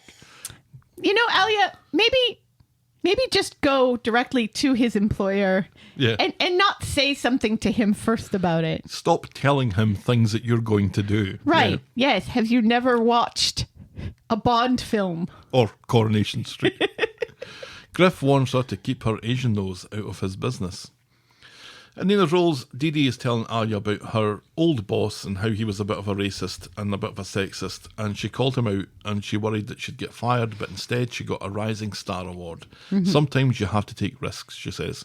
And this inspires Alya to grass Griff up to the first roofer guy, and when asked to give her name, she does so. Then Maria comes in to tell him that the council love the donating gifts idea, but they ain't going to touch it because of the bad press. Maria didn't really understand it, so I presume she fucked up the pitch. Right, yeah. She said, we'll do it next year. Thanks. Next, we see Griff in his van getting a call from Tracy's first roof guy, Arnie. Remember Arnie? Because he was going to be back. Griff says his socials are his business, but no fuck you very much, he's fired. Arnie may be an unreliable roofer with a history of mini-strokes, but he's no racist. Fuming, Griff gets off the phone and on to Spider to round up the gang. At the law office, Alya's admiring Dee Dee's award when Griff comes in. It's just the two of them, and he's very threatening, wondering if Dee Dee got her award for being the best black woman named Dee Dee, although we find out her name's Diane. Yeah, Dee Dee is obviously a nickname. Nobody names their baby Dee Dee, do they? I don't know. I genuinely thought that was her name. So it's the second D for then. I think it's just a nickname. Spider sticks his head round the door, claiming to see if Griff needed backup if Adam was there, and this seems to save Alya from whatever Griff had planned. He tells her that she owes him, and Griff was not happy with Spider here. No. Back at Speed Dial, Alya is unsettled by all this business and is further spooked when she helps Yasmin unload the van and sees Griff and his racist group hanging around outside the community garden. Yasmin tells Alya to keep her cool. And they're so hilariously stupid. I'm really liking racist Kelly's dad because he's just like so dumb. It's so funny. And there's an odd wee scene in the pub with him when he's thinking about starting up a splinter group because Griff because gets nobody recognizes me unless Griff's here. Right. Spider refuses to join his little subgroup. Right, because that's not his job as an undercover cop. So later, when Griff is on his own, Alya tells Griff that if he threatens her at work again, he'll regret it. He mocks her dead dad, so she elbows him in the face, bloodying his nose. And as inserting a packet of barbecue sauce up his nose. As Alya runs away, Griff posts a live video claiming to have just been beaten up by 4 Muslim men. Ketchup. It's ketchup. It was brown. It was not ketchup. They've moved on to HP sauce up the nose. Well, Maybe because it was night. It was dark. Yeah. It was nighttime, so they had to use something brown. And it was at the community garden, so nobody saw this happen. No. And he says he's just seen the face of modern Islam. So on Friday, Yasmin is having a go at Alya about tumble drying when Yasmin and Homeless Stew notice the bruise on her elbow and they demand to know the cause. Meanwhile, Roy is asking Spider to leave Nina's rolls, not because of his new racism, but because of a private party. Yes. In another storyline. Right, but also says to him, you know, you didn't used to be racist. Yep. Maybe go back to not being racist. Yep, Roy tells Spider that there was a time when he would have abhorred racism, but he will welcome Spider back later. And Spider is very touched by this and thanks him. The Christmas market is booming. Griff walks by and Alya refuses to be intimidated, but Griff acts like Yasmin and Alya aren't even there. Alya thinks that being decked by a 5'2" Muslim woman has given Griff pause, but Yasmin worries that he's up to something. And Griff meets up with Max and racist Kelly in the community garden, and he spins the same story to them about the 4 Muslim guys beating him up. Griff needs Max's help. It's time to fight back. Then we see a bearded Dev and a bearded Addy drop into Speed Dial. Yes, very, very sexy. Finding which one? Obviously, Dev. I'm not a pedophile. Finding the crew out of sorts because of Griff. Yasmin and Homeless Stew say that Griff has been taught a lesson, but they're clearly uncomfortable and they don't tell the full story, and it makes it sound like they've ganged up and beat him up. Back at Racist HQ, Max has been working on his magnum opus video. It's Griff's speech from last night with footage of racist Kelly running down the Ginnel. Take our country back. Please recycle. With echoing music. Griff is super impressed and gives the okay to upload it. And Max looks slightly uneasy by all this. Right, yeah, because it's not perfect yet. He wants to work on it Is some that more. why he's uneasy? He's not uneasy because of the message? Right, because he says to Griff, well, I'm not quite done with it. It's still a little raw. It looked awful. And Griff is like, no, we need to get this message out now. Before somebody else gets beaten up. Right. By Alya. The video gets posted to Speed Dial's socials and is seen by Alya and Yasmin and, according to Max, 6,000 others. Right. It has gone viral. Sure. Max has worked out social media. Well, obviously, it would go viral on Elon Musk's Twitter. Right. Yeah, Elon Musk has retweeted. Spider comes in and doesn't do a good job pretending to be impressed. Back at Speed Dial, Yasmin blames Alya for telling her that she should have just grinned and bared it because now she's stirred up racial hate. And I wasn't happy about that either. If you weren't happy about the Meniere guy... this is all, this whole, no, sometimes you just have to keep your nose down. And it's interesting because it's very, very different from what Dee Dee was saying to her. And there seems to be like a generational thing here. Because there was a point... Remember the other racism story? I was about to mention, yeah.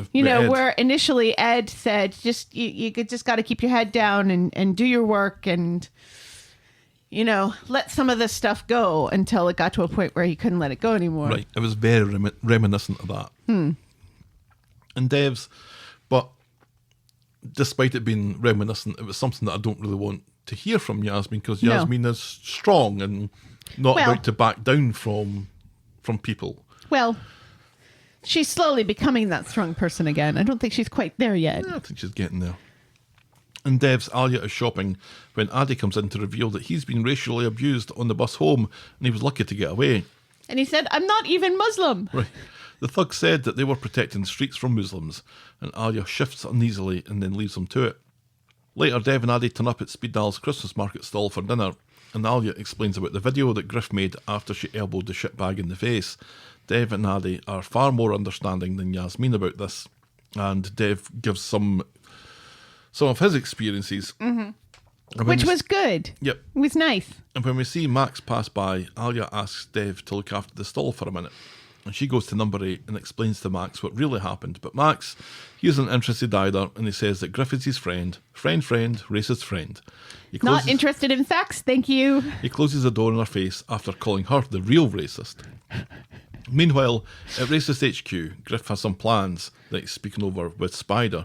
They need to take things up a notch after the momentum they've created thanks to Max's video. Something big is going to happen. It's race war. Yeah. And that's how we end this week's episodes. So race war next week. What is this guy, Charles Manson? Right. Or that guy, the Kool-Aid guy, what was his name? Marles Jansen? No. The one down in Colombia. Jim Jones. Yes. Both of them wanted a race war. Ironically, Jim Jones was like, we need to protect the black people from a race war. Mm-hmm. But it was also kind of paternalistic and racist the way he did it. And also he murdered lots of people. But outside the purview of Coronation Street. Yes. Mm-hmm. Yes. So hopefully Griff will not, poison hundreds of people and shoot a senator. But anyway, I think we can be fairly sure that that's not going to happen. Helen, you can relax.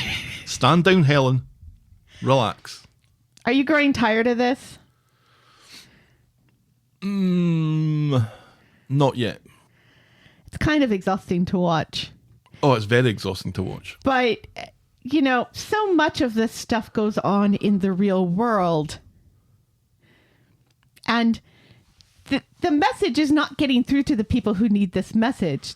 I will say they are doing a very good job of doing this with a slow burn as opposed to,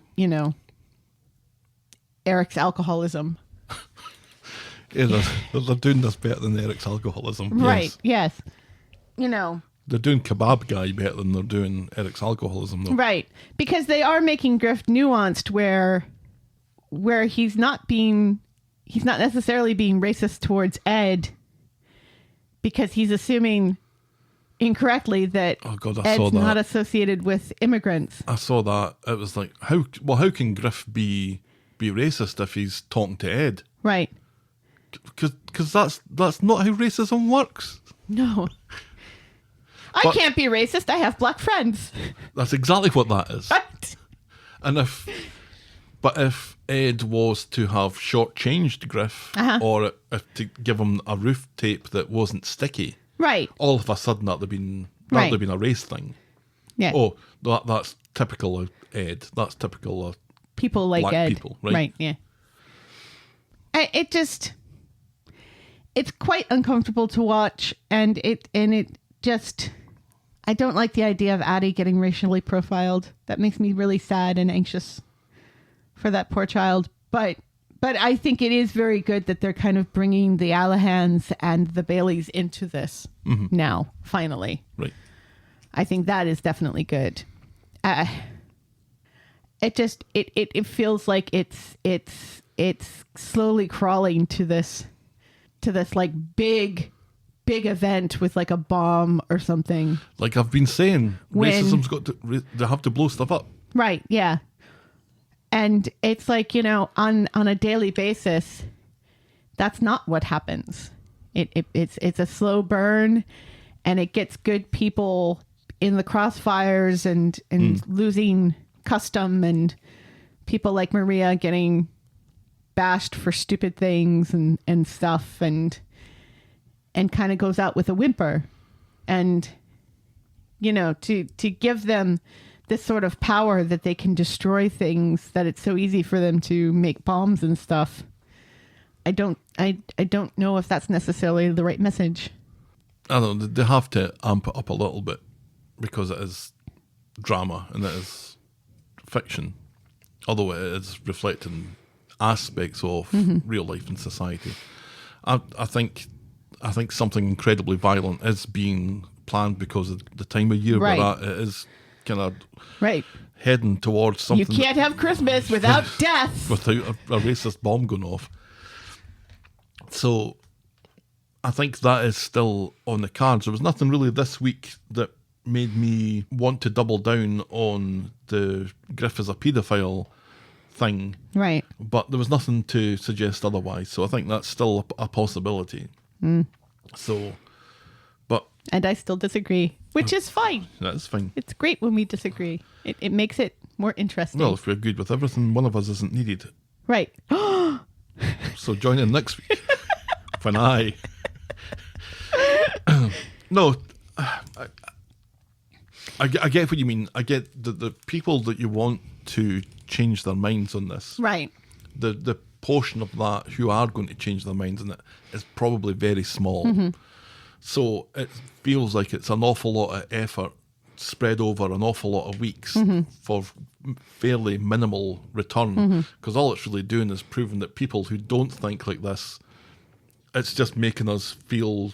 Well, right. we know this, right? Right, we know that this is how right. this kind of works.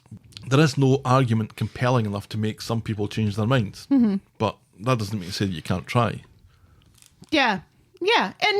And you're right. You should try. It's just...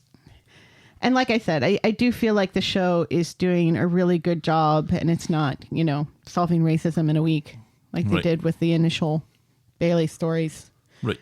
and stuff. But, it's... And in fairness, it's a very, very, very complicated thing.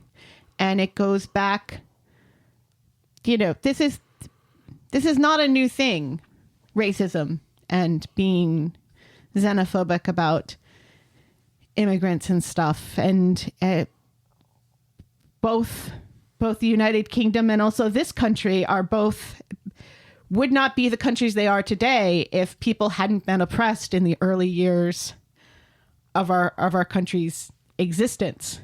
Neither country would exist as successfully as they do today without slavery. Right. And imperialism and colonialism.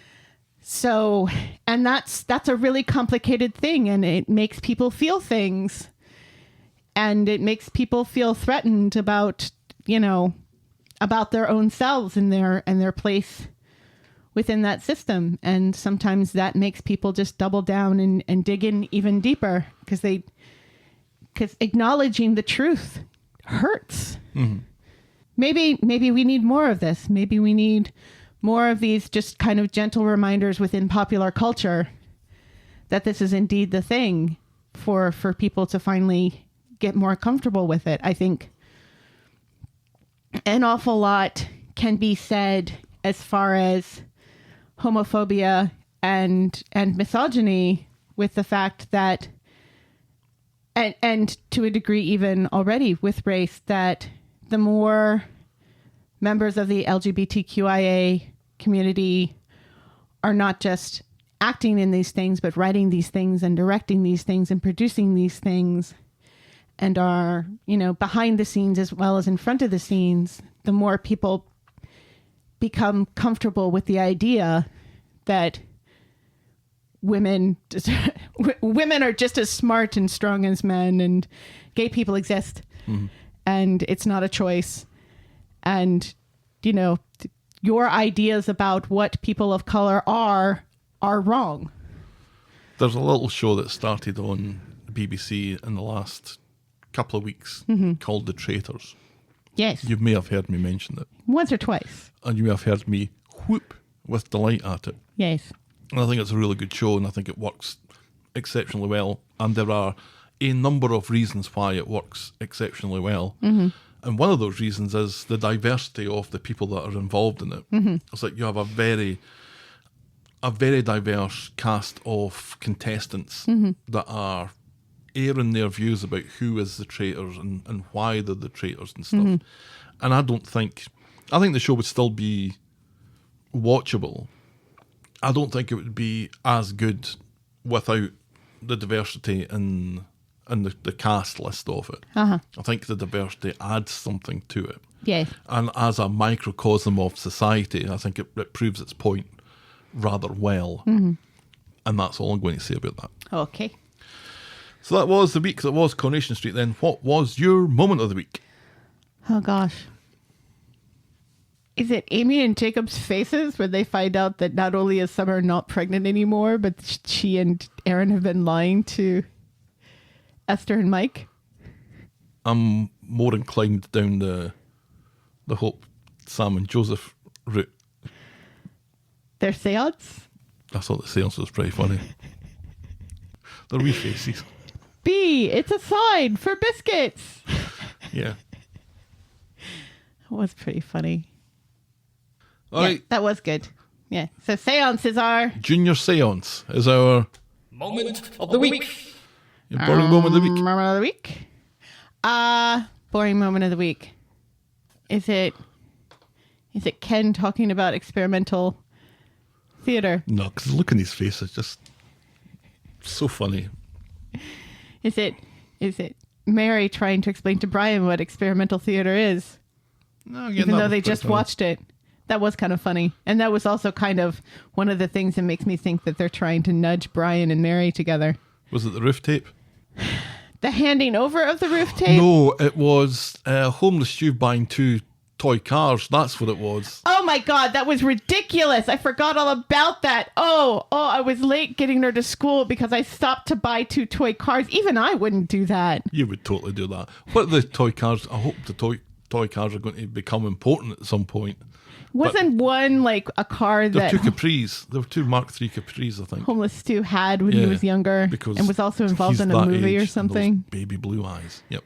Yeah. Professionals, I think. Looking like a professional seaman. Is that it? Yes. That's it. Boring moment of the week. So now we would normally wrap this up, but now we have time for my interview with Corrie fan and blogger Darren Hilbert, who a lot of our listeners will be familiar with on Twitter and his Eastie Oaks blog. Fair warning, there's nothing in the way of spoilers, but there is a minor teaser for a Christmas episode, so if you prefer not to know anything, stop listening now. And if you're still here, sit back and enjoy something of a rarity. It's a different voice on our podcast. So I'm joined today by Darren Hilbert. As many of you will know, he runs the Eastie Oaks Twitter account, which I think we've been following for about 5 years now, and also the eastieoaks.com blog, which covers news and spoilers from Corrie, Emmerdale, Hollyoaks, EastEnders, but also the regional soaps, which I really like. Covers River City, Pobble Blackcomb and Rose Naroon as well, which is lovely that you do that. So welcome to the Talk of the Street, Darren. It's good to be here. It's fantastic to have you. As I was saying just before we started recording, I think you are maybe the 5th or 6th different voice that we've had on the podcast that isn't either mine or Helen's, which is, I think, thanks to our crippling social anxiety, which seems to be maintaining a constant 1 per year, which is nice. But we are very pleased to welcome you on. I'm happy to talk about anything. Always got the gossip, mate. Well, that's why you're here. Now, before we get started on it, I'm just curious to know from your point of view, what have been the pick of the storylines so far this year? What's been getting you excited? One of the Stephen's come back. That was a big talking point for a lot of people. But they kind of from social media's reaction, they've kind of gone off him a bit because he's come back. We don't really know much about him except he owed his wife a load of money. Right. And then he killed Leo pretty much within a couple of weeks coming back. There wasn't any enthusiasm around him because he's come back and he's become this nasty killer in a very short space of time. Yeah, he has been very desperate. We were just talking about this in the podcast last week, how we've kind of forgotten that he's killed Leo. Yeah, and from the reactions, there's a lot of fans that are worried, like, will he kill again? What's kind of coming up from there? Yeah, they love a serial killer, don't they? Yeah, and for those that aren't long-time viewers, like Stephen's been in it before, like 10, 15 years ago, I think he was around. Yep. And then he's come back because he went off to Milan. That's right. I think he was with Sarah at one point in Milan, and then like no one mentioned him for a long time. He's come back and he's kind of created havoc, but it's always the way with killers. People will, I don't know the best way to describe it. They will kind of think he's a bad man, but then they won't pick up on his killer ways until it's too late. And then someone else will end up getting arrested for his crime. Oh, absolutely. Right. Yeah, we're kind of at the bit of the storyline now where there's just little bits of his actions are getting dripped into other people's heads. So Gail knows a little bit about something, and Audrey knows a little bit about something, and Sarah knows a little bit about something, but nobody knows the whole picture. But it's all starting to the picture's starting to get put together, I think, for some of the people. And this is a bit that I really like because his reactions now are becoming more and more desperate as he tells lie upon lie upon lie to cover himself. So this is prime Coronation Street stuff as far as I'm concerned. Yeah, and from Jenny and I think Leo's dad Teddy, right, they're starting to get a bit suspicious with his disappearance. Yep.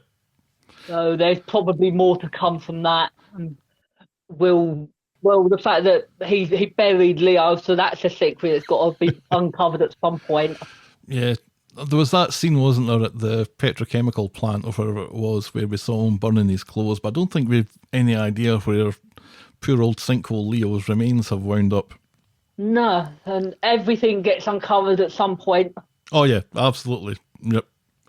So I think the big news from the last week or so, I think if you've been following anything about Coronation Street, it'll be impossible to have missed the story about the new precinct set that was revealed last week, which I think was announced back in March or April or something like that. It was a while ago that they first mentioned it, and I've been kind of wondering about it ever since. I wondered if they'd forgotten that it was going to happen, but it was announced last week, and Darren, you were there. Yeah, that came about quite by shock when they sent the email, because I totally forgot all about it, to be honest, until a couple of weeks ago. Yes, help set the scene for us. What happened? What happened in the lead up to that? How did this all come about? Well, back in March, as listeners will know, Coronation Street announced that they were building a new set onto the exterior of what they've already got in Manchester. And they've obviously, Weatherfield Precinct's been mentioned for a number of years now. Mm-hmm. And it's located next to Weatherfield Police Station. So that's where it is in the geography of the new set then, because I saw some sign in the background of one photograph or another that had the Weatherfield Police Station sign, so I thought it was somewhere nearby. Yeah, but on the map of Weatherfield, it's quite far away, I believe. Yeah, it wasn't a case that anyone could just turn up to see this, was it? No, they sent out an invite to social media influencers, bloggers, and the national press. Right. And I happened to be on the list of people. Very good. Invited, which was quite something because I hadn't travelled that far before. Where are you based at the moment? I'm in Kent, so this was over 200 miles away. Oh wow, okay. Yeah, I 8.5 hours of travelling. Yeah, well, I know what that's all about. We travel back to the east coast of the US every Christmas, and that's a 12-hour drive. So I know what you speak about, and it isn't an awful lot of fun. But I guess you had, was it the train or something you managed to get? Train, coach, then 2 trams. Planes, trains, and automobiles to get to the corrie set. Fantastic. So, yeah. So tell us a bit about it then. What was it like? What was the day like for you? Got there about quarter to 12, and we met the press officer. She invited us in and took down all our details. Right. And we were based in the police station set where everyone was gathering.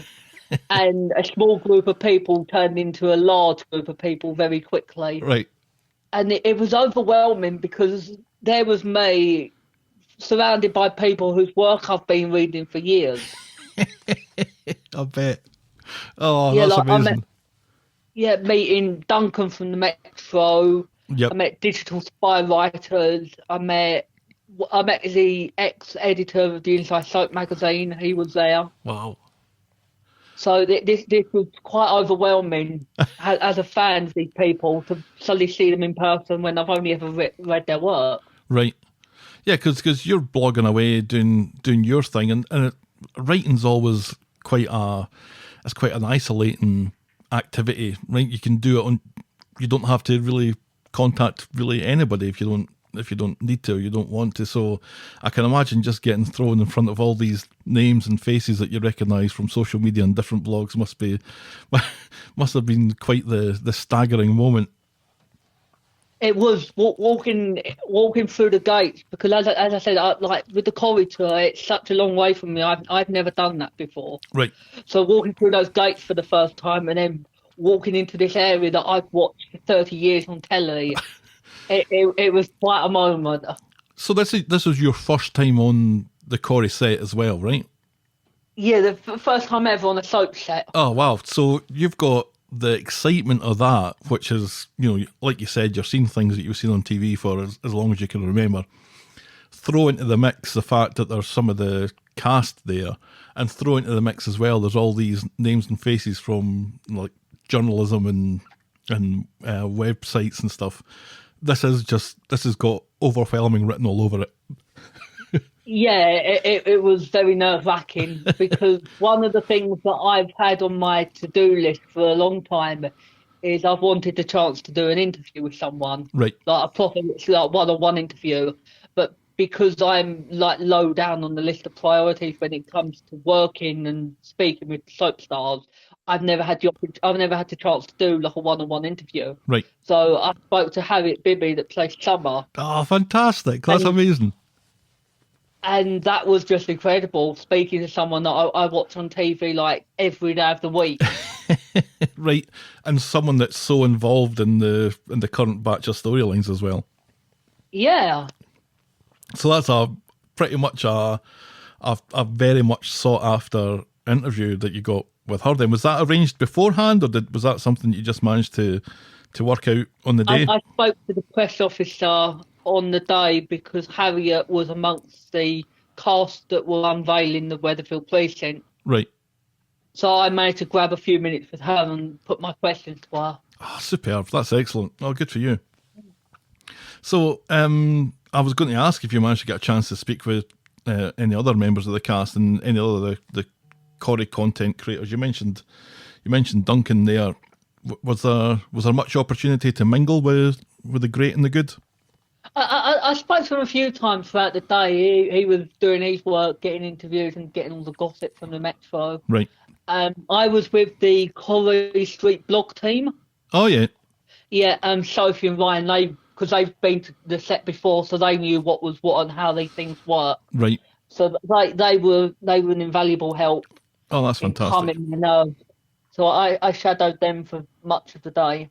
Ah, good stuff. Yeah, we read a lot from Sophie and Ryan as well, and I think it's much like yourself. You see the same names over and over again. You kind of feel like you know people after a while, even though you've never met them before. Yeah, I mean, I've spoken to Ryan a few times, and I've seen him on Zoom events that Corrie have done. Right. But I've never had the opportunity to meet these people in person. Excellent. Well, that sounds like quite the day. Yeah, and there's so much coming up from them over on their site, and over the next month, whatever, over the period of coming up in Corrie, there is so much going on. Well, that's a beautiful segue, Darren. It's like you've done this before, where we can start talking maybe a little bit about some of the events that are going to be upcoming on Coronation Street in the weeks to come. Obviously, we are now in December, so we've got Christmas coming up.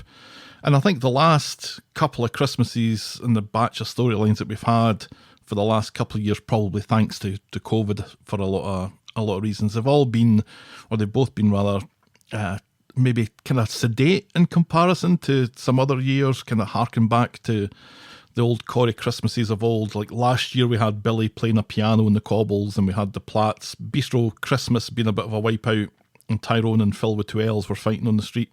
And then the year before that we had David and Shona reenacting their wedding day. Leanne was hiding away after the death of Oliver, and I think some of the comedy was coming from Lily inhaling jewellery. So given that the world is pretty much back to business as usual, Darren, I'm guessing that we're in for something a bit more exciting this year. Well, Ian, at the press event, he didn't give away much, but he did tease that there's lots of comedy, warmth, and family fun. Oh, good. This Christmas. He mentioned the Gary and Shona drama from a couple of years ago when they went a bit die-hard, as he put it. Yes, when Shona got a brain injury from being shot in the stomach, yeah. Yeah, and Shona is obviously, because Julie's gone off on maternity leave, so she's obviously going to be going soon. Yep. But this Christmas, fun, warmth, and very family-oriented. Probably orientated, as he put it. How do you feel about that? I mean, I think from our point of view, Helen and I are both kind of, we far prefer no guns and hopefully no explosions and nobody dying. I think the soaps, not just Coronation Street, I think they mistake sometimes, the high octane thriller gangster type thing as being something that people want to maybe appreciate over Christmas. But as far as we're concerned, the old Coronation Street Christmases from the past are probably something that we probably enjoy a little bit more. What about yourself? Yeah, I mean, we get so much drama throughout the year with death, misery, and shootings. Right.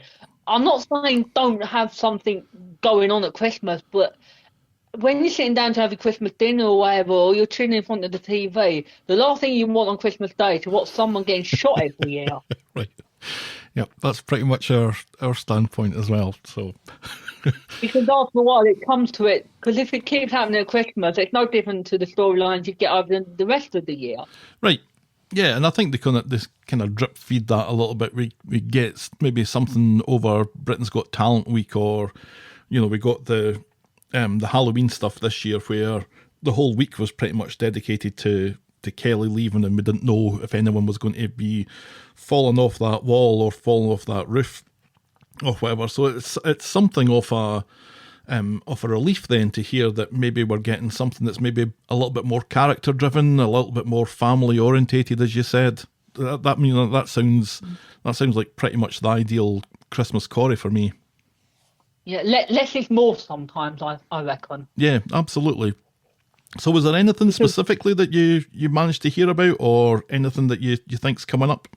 Well, there's something coming up in the new year. I can't talk about it because I'm good. I'll tease you about giving anything away.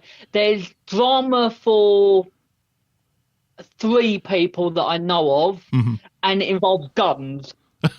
Oh well. Well, we can't. I won't say why, and I won't say where. Right. But there is some drama coming up for 3 people involving guns. Well, we will heave a sigh of relief when we find out who that is. Then, when we spoke to Ian, he was very excited because you've got the Tyrone and Fizz wedding coming up. Yep. And there's a whole will they, won't they get hitched, because she doesn't know that he's planning this surprise wedding. So she's got ideas to go off and do things. All right. And then he finds that she's not around. And there's a whole will they, won't they get married over Christmas. I hope they do, because Fizz and Tyrone have been through so much. They really have. Yeah. Yeah, and they're such a loved couple. Yeah, we're looking back at them like 20 years ago in classic Corrie at the moment, when they were both, much, much younger, and they've both been through so much since then. And I think as a pair, as a couple, they've probably earned that wedding. They've probably earned that wedding scene more than most have. So I look forward to seeing if that's going to happen. I think, or I have been speculating for a while, that we left Alina at the start of the year or earlier on in the year, and I was wondering if she was making a beeline for a Christmas return, perhaps with a baby in tow. Now, I don't know if you know anything about that, or if you can say anything about that, but that was... I don't know anything, but I reckon at some point, this is purely speculation, I reckon at some point Alina will come back. She's got to, right? She's got to. Yeah, she her exit was far too quick and easy for there not to be more to her at some point in the future. Yeah, and remember she had that little scene in the airport where she was looking down at her belly and had her hand on her belly, just not saying anything, but kind of suggesting that there was maybe Tyrone's baby was in there after all. So who knows? Yeah. Who knows? It wouldn't surprise me. No, we love the Corrie comeback though. Absolutely right. Listen, Darren, it's been an absolute pleasure speaking to you today. Thank you so much for your time on this. Well, it's a Sunday afternoon for me. It's a Sunday evening for you. So we really appreciate your time. Thank you for sharing your tale from the precinct and those little teasers from Christmas. I don't think we gave too much away. I don't think too much could be deemed as a spoiler out of that. So no, I'm very careful about what I say. You did a good job. I'm very impressed. To spoil, but not enough to ruin. Absolutely. Thanks again, Darren. Thank you so much. You're always welcome. Cheers. Well, wasn't that lovely? Yes, it was. Yeah, it's just nice to get another voice on the podcast. We do this quite infrequently, as anyone who listens to us knows, but it was nice to... We prefer to... We keep ourselves to ourselves. Yes. It was nice to mix it up a little bit. I hope we can do that with Darren and others in the future. Yes, by all means. Variety is the spice of life. So we've taken up quite enough of your time now. So if you want to drop us a line, you can get us at we're the talk of the street at gmail.com, and we're at Corrie Podcast on Twitter, Facebook and Instagram. You can shout me and Helen a coffee by heading to ko-fi.com/the talk of the street. Check out the clicky section of voggle.co.uk for links to our merch store and YouTube channel. And if you're so inclined, please leave a rating and a review on the iTunes or your podcast provider of choice. Thanks for making it to the end of another episode, and we will be back next week with more Talk of the Street. The Talk of the Street. Bye. Cheerio.